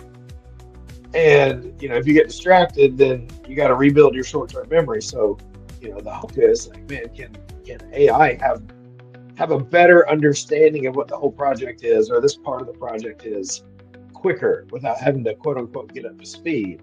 Because that's one of the biggest bottlenecks that I've ran into is, like, I'm developing, but I've got other stuff that happens. Winchester was down here, and like, I get calls, and so the idea that I might be able to have some agents just work on it for a while, but and then my thought is, all right, cost. My thought is, if it's really, really functional and helpful, and it's between $400 and $1,000 a month, well, that's phenomenal. Like, that's great. And all of that. So one thing that I've found that's potentially useful is, how, like, like we typically, in most scenarios, if you have the choice, like, I don't know, what's something in your life that you're wanting to accomplish, right? Like, like outside of business, just something, I don't know, repairs around the house, something personal. I don't know. Me and the boys want to beat level 5 for every person on Brotato. On Brotato. Okay. Level 5 for every person on Brotato. Okay. So yeah. For that task, you can imagine you might be able to hire somebody who was excellent at video games, has a really great system for how you think about video games, and like they've done that proven reliably, right? You have that person, and you compare that to the person who they have mastered getting past level 5 with every person on Bro Potato. They know nothing, or like they only know a modicum of information about video games in general, but they know Brotato, and they know it well. Which person are you more likely to want to hire for that outcome? Right? The specialist, right? The Brotato. What I've learned when it comes to like everything that you just described or defined, the better that you could be in building these systems at saying, I want this outcome. So who is the agent that this is the only thing that they care about, and how can I define it that way? Right? Where and then how do I set up a system that gets that agent, that context, that they can produce the outcome that gets the thing that I want, and know that like what I've found is like you have, so if you imagine a team of special forces, right? So I like to think of agents as secret agents at this point. So you have a team of special forces. You will often have like they are all at least loosely aware of the overarching project goals, right? Yeah. And like they have a good understanding of that, but they're focused on their task, right? Their communications or their explosives or their whatever, right? They're focused on that part and how it fits into the whole. But there's somebody whose their job is to make sure that the team is doing what it's supposed to do. And they like, that's their exclusive goal. So you look for like a commander agent that its goal is to see, this was their goal. Did they do it? And part of how they might decide did they do it is that they send it to another agent whose job is to assess the work of this agent based on criteria and things, right? And then they get back from that. And it's like, did that happen? No. Okay. Then I send it back with this feedback and get it back until it's good. And then does that make sense? Yeah. And so as you're building something out, when you hear yourself say, I need this task to happen, I think what most people think of is what they like. The default is that they think, I need to get this agent to also do this. And that's often not the way that these AI agents seem to work well. They seem to work best when it's like, oh, you needed that step. Okay, now you need the, like, you instead of one person who knows how to write the test, run the test, assess the test results and all of that. It's like, no, I need a person who's really great at writing the tests. Then I need then I need the agent that assesses those tests or like runs those tests. And like, that's all that they do. They run the test. They get a test, they run it. That's their outcome. Right? And they know they have the tools that they need to do that thing. And then you have the next agent. Yeah. The next agent's job is to actually assess the results of the test and provide feedback. Right? And then then that loops through as it needs to until you get to the state where you got the result that you want to. Does that make sense just as you're going through and thinking about those tools? Yeah. I mean, that's kind of what I've been thinking of, in a way of, for me, I was thinking like, all right, I even thought about like, oh man, can I have like a senior developer and a junior developer? And they like think through it themselves. And so like they're documenting to the junior developer. Probably, one of the biggest, just like being able to see thinking mode has been huge. Right. Like to be able to have like real documentation from the AI agents, like really good documentation is huge. But the question is like, how deep do you want to break it out? Like, do we have like one specific Postgres database who's focused on, does he talk with someone that knows MeliSearch? Or is it one person that's an expert at Postgres plus MeliSearch? Kind of have them merge them together there symbiotically. So have I heard you, or have I told you the way some friends of ours described the way that boys' brains work? Have I told you this? I think so, but I don't remember. Okay, the basic idea is this, that when you got a group of boys, right, there is only ever one brain. And so if you have one boy, then that one boy has a full brain to work with. If you've got two boys together, they each have half a brain to work with. Yeah. If you have three, they got a third, fourth. And that's why very often the more boys you get together, the stupider the things that start happening are, because nobody's working with a full brain anymore. And so that's where you have people like, yeah, let's light this on fire, and accidentally burn down a village or whatever, right? Anyway, right. It's hyperbole, but that idea of why bad ideas might come out of groupthink and in amongst young boys. Anyway, that idea, I want that idea in your mind as you're thinking about what you give to an individual AI agent to do. And the more things you ask it to do, the worse it's going to do at each of them, right? And the less reliably it's going to be able to do any of them, right? Because the more complexity there is to the process, that's what starts to happen, is that you and it's not a clear exact line, but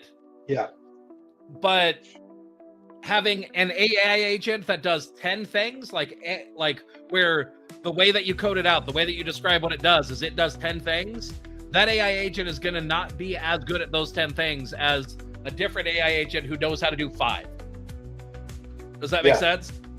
And so figuring out the complexity,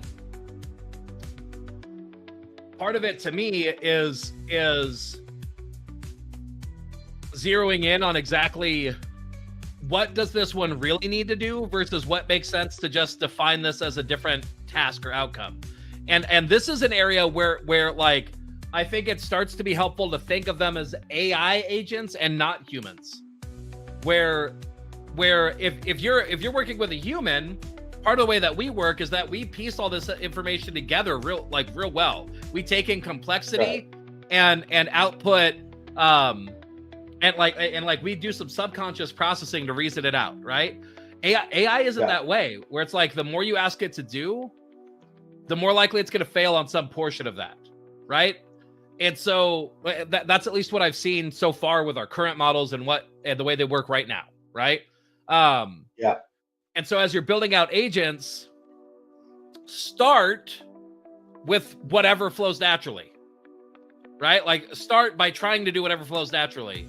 But what I think I'd want you to be looking at is, as you build something out and as you get a result back, if you're finding something isn't working right, that's a good trigger for you to ask yourself, am I asking too much of the individual agents? Can I break this one out into separate pieces and have a mini team work together? That might be part of what your process looks like. And then the other thing, like just as how you keep that system flowing well overall, I think your documentation portion is actually not just good for you, but also good for your agents. Where if you get the documentation done right, then you're kind of building that condensed knowledge of how these things work. How they work well. Like a good working framework of this might be,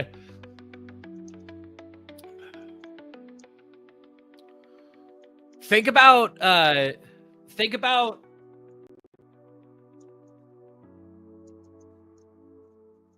I wonder if we could do this in like a fractal way in order to like give a quantized way of doing this. If you know that any individual agent has this token capacity available to understand what it's doing and what it's accomplishing, what you probably want is that you can most likely assume that you want them to only ever have to rely on 20% of that to get done what they need to, right? So you want the code base that they're responsible for plus the documentation to only take up 20% of the portion of their task, right? So if you've got a really simple code base, that might be able to be like a small team, right? Where it's like this person does this task, and they all take in everything, but what they do with it is different, right? As your code base starts getting more complex, you might need to say, oh, like actually, I need to think about sort of breaking out these as like smaller applications that this team deals with this thing, this team deals with this thing, because they're not going to be able to keep this whole thing in mind. And you might be able to do that based on tokens, where depending on the model that you have, like, and 20% might be too high. I don't know what that number is, but like, does that make sense? Yeah. So like with the 200 context window, we would want documentation to be 440. Is that what you're saying? Right. Documentation and code base. Right. So that and why is that? Well, if you think about the total context window, it's well, from what I've seen, it typically works this way. Like, that's like, you know how when you buy a car, how it tells you what the fuel efficiency is? But that fuel efficiency is based on like, this is the ideal scenario, the ideal outcomes, the ideal things, and at scale, which is never the real world, right? That's kind of what those token windows I found tend to be. It's like, this is the upward end of what's possible, not what your day-to-day use would look like reliably. Does that make sense? So more is often better, but it's not like you have that full context window available. And so like similarly, if you just run with the perspective of like, if there's this much power available and I can accomplish what I need to by only tapping into 20%, I'm more likely to be able to reliably do that than if I build things around tapping out the constraints every single time. Does that make sense? Right. Yeah. And it's at least a good gut check to say, is this getting more complex than I could rely on these tools to even be able to comprehend? Yeah, you don't want them to be at capacity. Yeah, and that's at least a workable way. A lot of capacity to think, not just full of memory. Right. Yeah, exactly. And I don't know, is there anything else in your world that you could think of where like you found a way to think about those ratios? Because 20% for me is mostly just the 80-20 rule. Like, if I'm going to start with a number, it's that, right? Yeah. But there might be something else that you have, like, as a, you know, what's the way to think about this ratio of short-term versus long-term memory, essentially? I mean, the only other way I think about, like, what I think about is the 10,000 hour rule. Like, once you've got it so integrated that you don't have to think about it, and so you can, you know, think about new stuff. Right. Yeah, when it comes to AI, though, like, AI is like, it's different because it doesn't learn, right? Like AI is weird. It learns by you giving it context, right? So It's a little bit different. So AI front loads its learning, right? So its learning is the training. Yeah.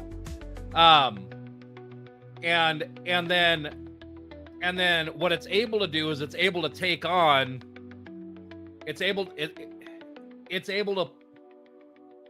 and pull off perspective, like changing clothes for us, right? And that's what the context is. So it's able it's able to do a much better job at like wiping the slate clean and just paying attention to the context that it has in front of it. And that, like, that's part of the superpower of it, right? Where like, right, you could get it to completely rethink about the world with different context. Yeah, so it's different.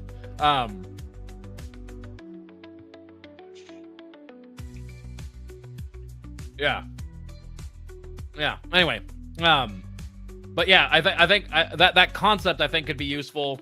I think I would see what it feels like if you start with that like 20% of the token window max as being like what you're expecting, and like again 20% might be high, because if you're doing a long conversation thread, that thread will peak out on its total token capacity potentially somewhat quickly, because part of how those tools tend to work is it's re-putting in the entire code base each time, right? And so it's like you have it multiple times. Yeah, anyway, so like it might even be smaller in terms of what you want your code base to be as a percentage of what it's working on. But I like that idea. Like if you think about that flow of like short-term versus long-term memory, where like if you could if you could define that chain well, where you think through like what's our process, where I have a system that we work on coding something, we get it tested to the point of validation, and that it's working, it's not breaking other features, right? So like there's first, does it work? Then when implemented, does it break anything else? If that looks good, then it gets added to the documentation as like, here's how this system works and how we thought about it. And then moving forward, that documentation kind of distills all of the work that was necessary to get to that point. It doesn't distill all the work. It distills the outcome of it, right? Does that make sense? And then moving forward, then as like that documentation starts to be where it's like at that point, you would very readily be able to start like a new thread or a new feature or a new process. Does that make sense? Yeah. Because it actually reminds me a lot of kind of like what I've studied with Jamie and like psychology and NLP, and like basically how do we chunk stuff, right. Like I say the word brownie and that's one word, but it's got all this connotation for you, right. Or because that's basically what we do. We compress data into right. one word or one token, we kind of play with that right. minimization. Like, how do you decide where to pull in different chunks? How do you, go right. through that? That's kind of what it makes me think of. Yeah, and I think like part of the way that you could have the system where it can build on itself to accomplish what you're looking for is that you get like, after you have a successful round of we've got this aspect of this feature working, there's a documentation portion that's added, and maybe even part of the documentation includes like, this is what it is, what we're using, how it works, what the expected outcome is, and then like it might even in the documentation you leave placeholders for like, these are the features that we're leading toward, that we want to achieve with this, where it's like the first step of the process might be we need to successfully pull from the API to get this data back. The ultimate goal is to get here, but like, you might have your round of like where it gets added back into the knowledge base before you start a new thread. Of being, do we have our system for pulling the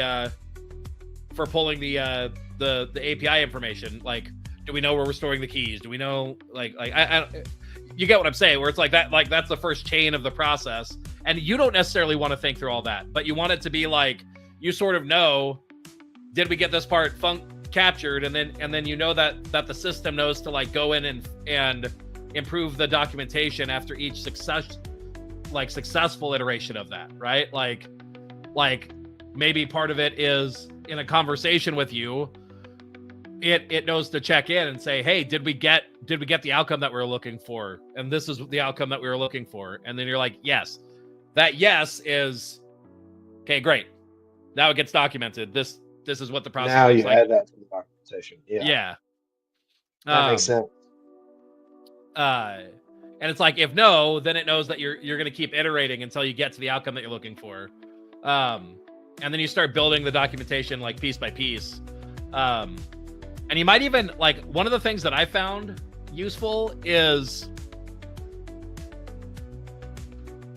like having maps that expand it out a bit and compress it too. So you have like the high level overview, and then potentially for each of those, like a deeper breakdown of exactly what it is, where it's like your high level map might just say, you know, run API or like pull API to get back this set of information. But then like there's a deeper documentation step that's like, you know, it's running this way, codes are stored here, this is a breakdown of what all the information that we get back looks like, and it's like it doesn't need all of that context all the time, but you sort of equip it with the ability to drill in and get those extra details as it needs to. So it might be like a dual documentation step of, here's like the outline map versus here's the details of each step. Makes sense. But yeah. Anyway, those are sort of my preliminary thoughts on this. I think in terms of for you, next steps, we get AutoGen installed. We set the idea of what you're looking to do. You start coding it, right? And you start down that path. And again, like, I don't know, part of my process for this, me thinking through all this, once you get in and you start doing it, it's like I do this work up front of sort of defining some of the milestones and goalposts along the way, so that, because if I don't, then I get into the midst of the stuff and I just get into the flow and get into it, and it's just as easy for me to spend multiple hours not actually accomplishing what I'm looking for, or not seeing what I needed to see, as it is to get a ton done in that amount of time. And defining some of those outcomes in advance, it's like, have you learned much about like lucid dreaming? No. So one of the things that they teach you for, if you want to start lucid dreaming, you do things during your day-to-day life that would be a thing that helps you have lucid dreams. So like as a for instance, in a dream, typically text doesn't actually render right? So when you're trying to read something, the text isn't actually real.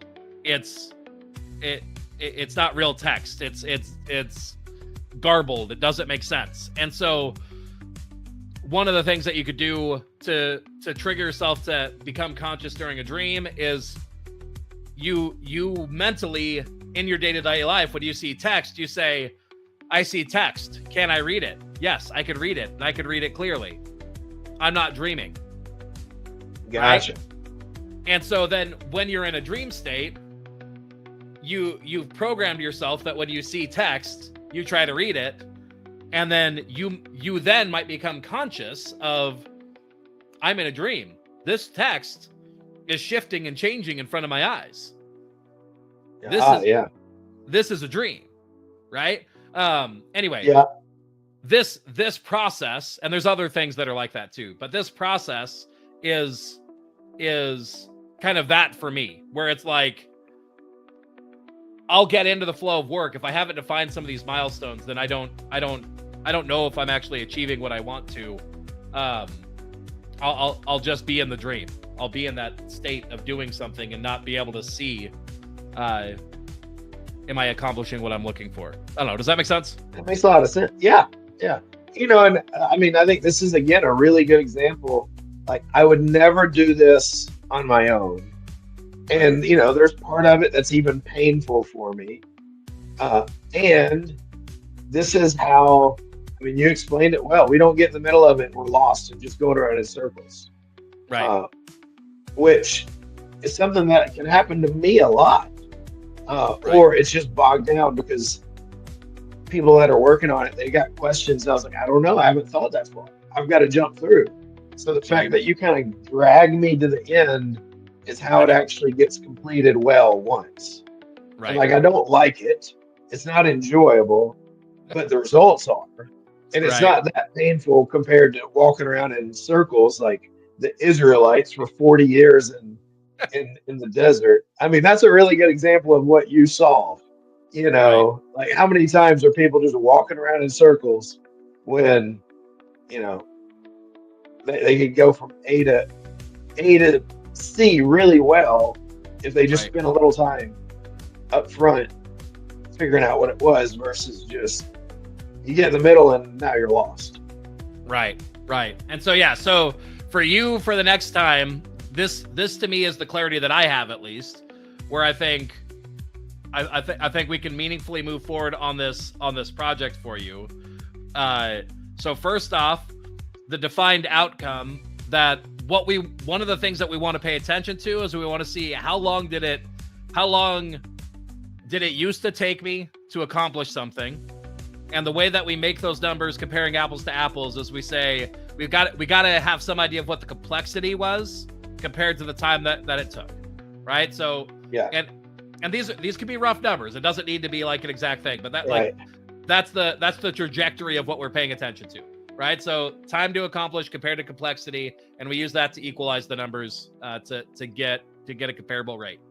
Well, what's cool, I've got GitHub, and we've got code that has been submitted, so we can actually like upload the commit log to AI and get them to kind of create a table for us. Yeah. And so that way you have a way to do a post assessment. The key data that you need is how long did it take to get that commit done, right? So you need that as part of what you're tracking. You need to be tracking how long did the commit take, and then potentially what tool or process was used that you're like wanting the comparison on, right? So so you need that information in order to be able to assess it. So there's that. And then the other thing is,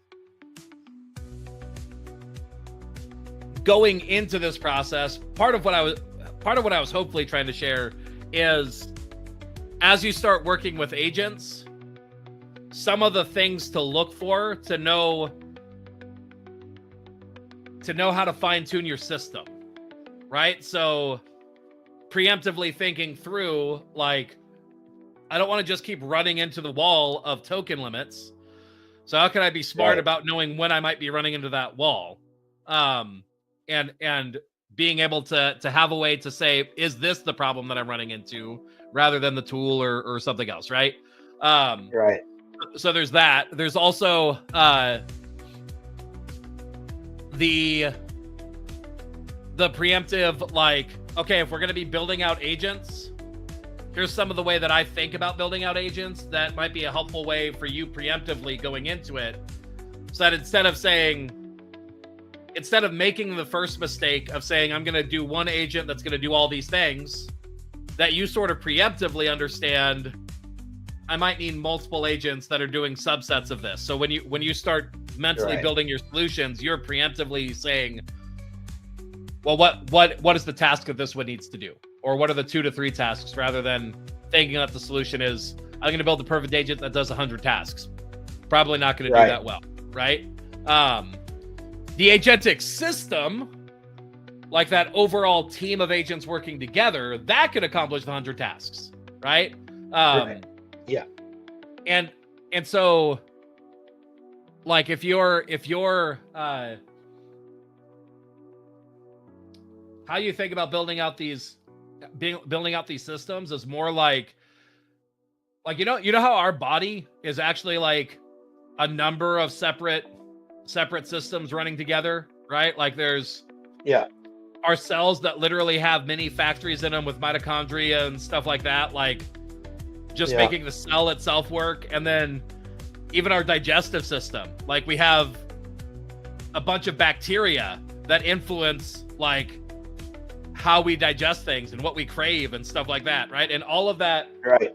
And like that's just two examples, but like there's a bunch of stuff like that ultimately adds up to like who we are as a person, right? And influences how we see things.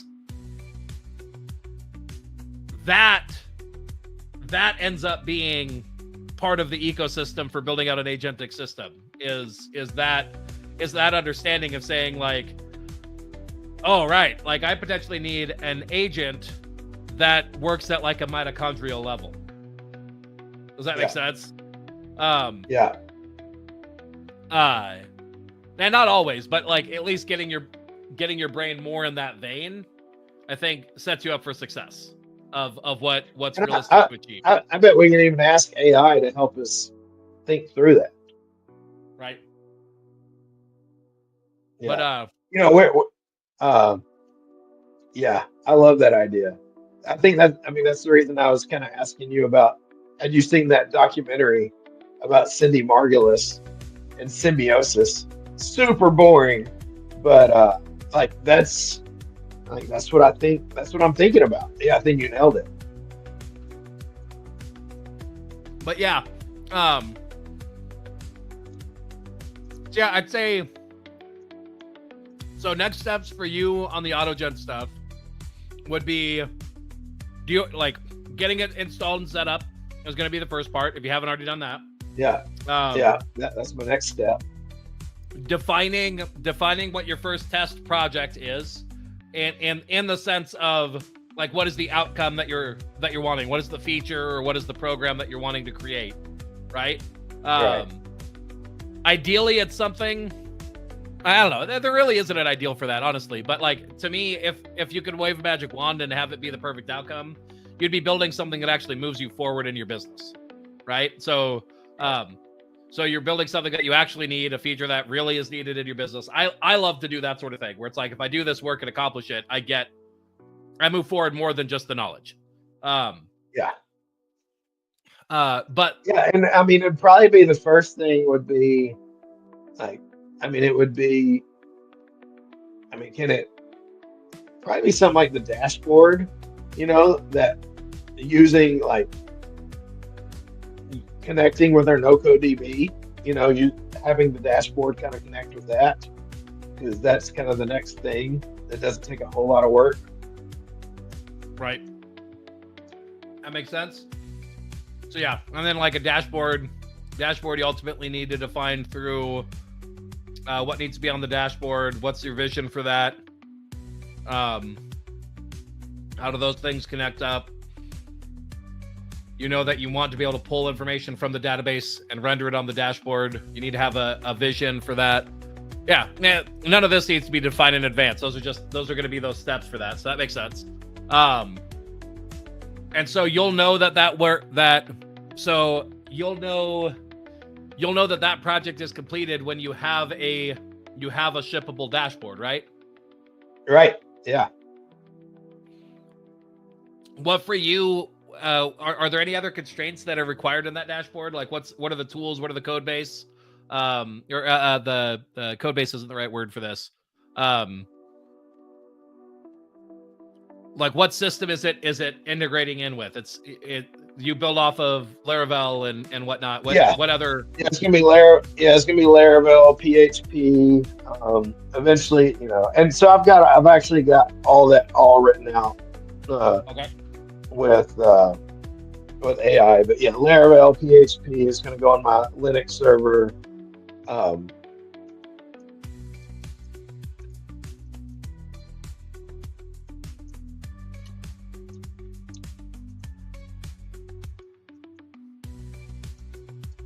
Laravel, PHP, Linux server. yeah. Are there any other tools or things that you know that it needs to work with, or ideas that you have to steer the direction? No,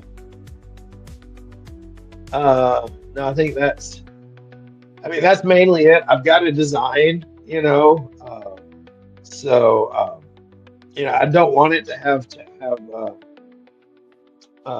yeah. So I mean, it's going to use Tailwind on the front end, maybe Prime View, that kind of stuff. Okay. And so Tailwind is Yeah. a CSS framework. What's Prime View? Yeah. It is it ties in with Tailwind, and it creates React type front end components interaction. It's not React, it's Vue, VUE, but it's that same kind of idea. Gotcha. Okay. Yep, that makes sense. Why did you? I'm just curious for my own reasons. Why did you decide on Vue versus React? I hate React. Fair enough. It's so similar to the reason I use Laravel versus Symfony. Symfony is great, like enterprise, super big, super heavy, super complex. Laravel is lighter, simpler. Vue is a similar thing. I like stuff to be light and fast and easy, and from my experience, kind of like, I mean that's that's what I do. I try to move fast, light, simple. In what ways is it fast, light, and simple? Like, what's an example of where that shows up? Vue just has like it was built after React to do the same things that React does, but light and simple. Gotcha. Like literally, like that's what it was based with. But like in what way is it light or simple? Is it how you define it in the CSS, or is it how you, or is it in the simplicity of the code base, or what does that look like? Yeah, simplicity of the code base, and so it's less code, runs faster. That there's another one that's even made to be simpler than that called Svelte, but I really like a good mix of. It's been around for a while. It's not brand new. I hate cutting edge. Right. Personally, I don't even like. I wish that I wouldn't even use a front end framework like that because I'm old school and I don't like having to build. But that's it. It does end up giving a lot of good features, and it's pretty common. And if it wasn't for AI, I would not do it. But AI lets it actually happen. Have you ever looked at Bulma? Is Bulma in the same view or the same same world? I think does Bulma use Tailwind? Let's see. I don't think so. I think Bulma is its own like CSS framework, and it will work with it. It will work. It's more like a bootstrap, so it'll work with React or Vue or Svelte. Interesting. Yeah. Interesting. And so yeah. And so Vue also the stack that we're using, the developer that I've been working with, that was his recommendation, and he's got a really good eye for design, and I'm already I really like Vue. Vue's pretty popular in the Laravel world, and so it works really like it kind of goes together. That makes sense. And all of this is just I'm curious because these are things I'm very loosely familiar with all of them, and I don't know why people choose between one or the other. But buddy of mine also used Vue instead of React as well, and I forget what all his reasons were. Yeah. Anyway, interesting. So next steps, get what am I forgetting? What's the system Get called it again? installed. AutoGen, right? AutoGen. Yeah, there we go. Get AutoGen installed. We want to build out your dashboard. We need it to fit those the constraints of those systems. And you want it to be able to work with DocoDB. You want it to be able to work on your Linux server.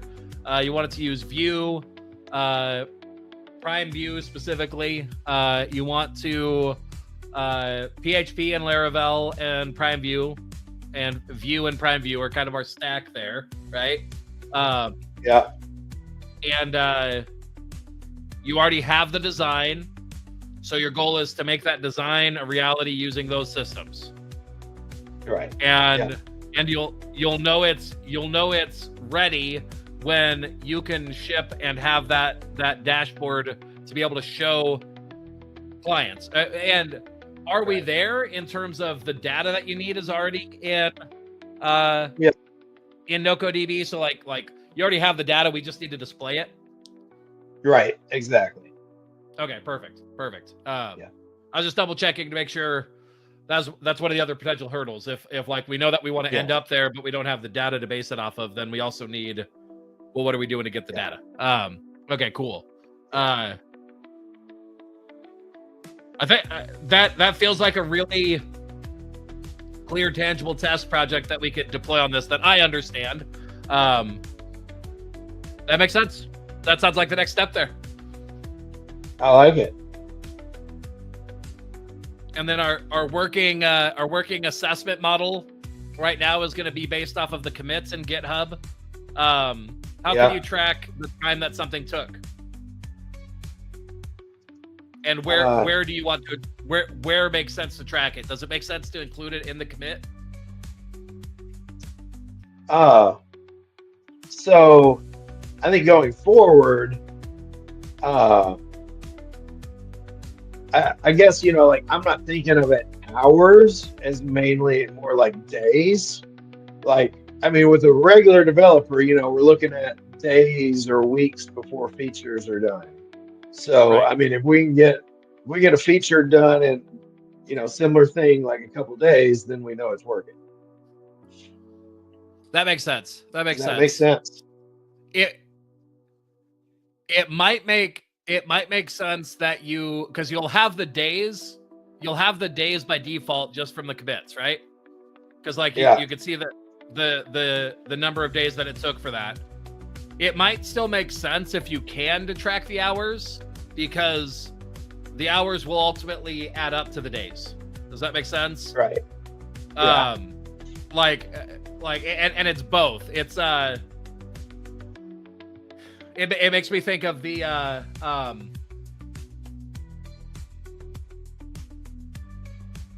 to describe that. Makes me think of the iron triangle. If you could have time, quality, or cost, pick two. That idea. Right. It makes me think of like kind of that nuance of if you can dial in the time in terms of hours and decrease that, you likely see an improvement in the number of days, even if it's not a 1-for-1. Does that make sense? And right. Yeah. And over time, you might find that that hour to complexity ratio shows up on the day rate more reliably. Does that make sense? Yeah. But anyway. Yeah, I like that idea of actually keeping it. Yeah, I mean, if possible, if we can show, both the tokens and the time, that would help us have some data around it. Yeah, I like that. That makes sense. Yeah, I'll work on installing AutoGen so it's ready. That makes sense, and it that's a good thing to note in the back of your mind, that being able to track the total tokens it took to accomplish something might be a thing to note as well. Right. That's another thing that we could optimize for in the long run. It doesn't matter as much. It's a lower priority, but if you long term you're optimizing and you have one thing that takes a ton of tokens and is expensive, and another thing that takes less of tokens and is less expensive but gets the same outcome for the same time, that's a good tertiary goal. Anyway. Yeah, you know, and I mean my goal is, you know, my constraint is I want it to be 400 or between 400 and $1,000 a month or less. So, like in terms of cost for the token cost. Perfect. Yeah. Makes sense. What AI models have you been using for this so far? So my plan is to use 3.7. Hello. My goal is to use 3.7. That's what the training that I've been working with Cursor. That's what it's been recommending. Right. One of my thoughts was, you know, like I host referrals while you sleep email right now. I've thought about moving over to Google Business so we can have Notebook LM Advanced, because it's got such a huge context window for some stuff. Right.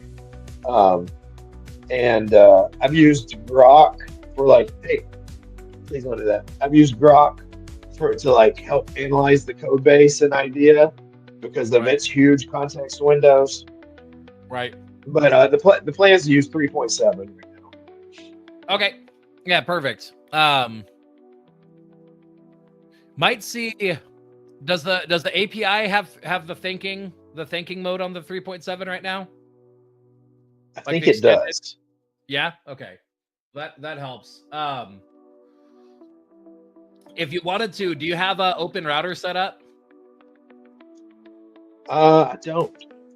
So open router might be useful as well, and you might play with R1 for this as well. Mainly for sake of just thinking through this. What was your cost that you're looking at again? It was 400 to 1,000. 400 to 1,000. It's possible part of how we'll be able to like that's something to note while we're doing this is report back what your API usage costs are looking like to see are we trending toward this is going to end up costing too much over the course of a month or not. Right. Because that might be where it's like, okay, well let's look at using R1 instead, because that's going to be like in many cases 1/100th or sometimes 1/1000th the cost, and even if it's not quite as good, if you can give it more iterations and less cost, it might be able to solve some of its own problems, if that makes sense. I did check. You can use 3.7 with extended thinking on the API. So. Perfect. Open router is really simple to set up. That's another thing that you might look at doing. What it does is it gives you an API or an API that you can access and like a API key. And when you're using it, you just define the model that you're using, and so it could you could switch between from Open Router. You could have the one API key and switch between OpenAI and Claude and R1 and any model that comes out. So it gives you less things to have to update, but still being able to use it. I wouldn't be shocked if AutoGen actually already uses it, but maybe not. Yeah, it might. But yeah, all right, cool. That all makes sense to me. Awesome. Do you feel like do you feel like I at least understand what you're looking to do and what the steps of success look like? Because really, honestly, that's most of what we accomplished. I don't know if I did anything in terms of you having any new information or anything. Maybe a couple of things, but most of this was mostly like, if you're going to be deploying on this, how would I think about it in order to know how to come alongside you, if that makes sense. Right. It was good helping me think through this stuff. You know, like I said, we got through it, and it was good. Like that's the That's how you get to completeness, right? Yeah, I'm excited. It'll be fun to see how this plays out. Awesome. Well, cool. So yeah, that's our next step, and hopefully, if you had to guess, how long would it typically take you to get a dashboard like this done? I mean, truthfully, like, I wouldn't be able to do it with my current workload, like, honestly. Right. But so I would have to put a job ad, hire a developer, test a bunch, bring one in. I mean, probably a month, from here. I've got a developer that can do it part-time, maybe, so, maybe 2 weeks with my current person. Once I had someone up and going, probably a week or two, because it just takes a while to, it takes 90% of the time to do the first 90%, and it takes 90% of the time to do the last 10%. So. Right. Yeah. Yeah. So I'd say 2 to 4 weeks. 2 to 4 weeks typically. Yeah. Because mentally, I had it in my mind that we might be able to accomplish this, and this may not be realistic, but we might be able to get this done by the end of the week. I think it's possible we might be able to do that with this. That's the hope with AutoGen, right? Right. That'd be a huge win. Yeah. And honestly, I wonder, like, so we can build out Brandy. Yeah, indeed. Sweet. All right. Well, there we go. We got some shipped done. Mostly we got it shipped done. Mostly this was a strategy session. I accomplished a couple of things that I needed to, and we dove into what was required on this. But it's one of those things. I mean, honestly,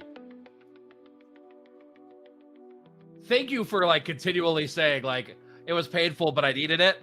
Because I go through this process and I feel the same way. I'm like, I don't know, is this a big waste of time? I don't know. Am I doing anything valuable here? Because I don't know how to exist without doing it, if that makes sense. Yeah. And it's part of the mix of how I get to the end result that I do.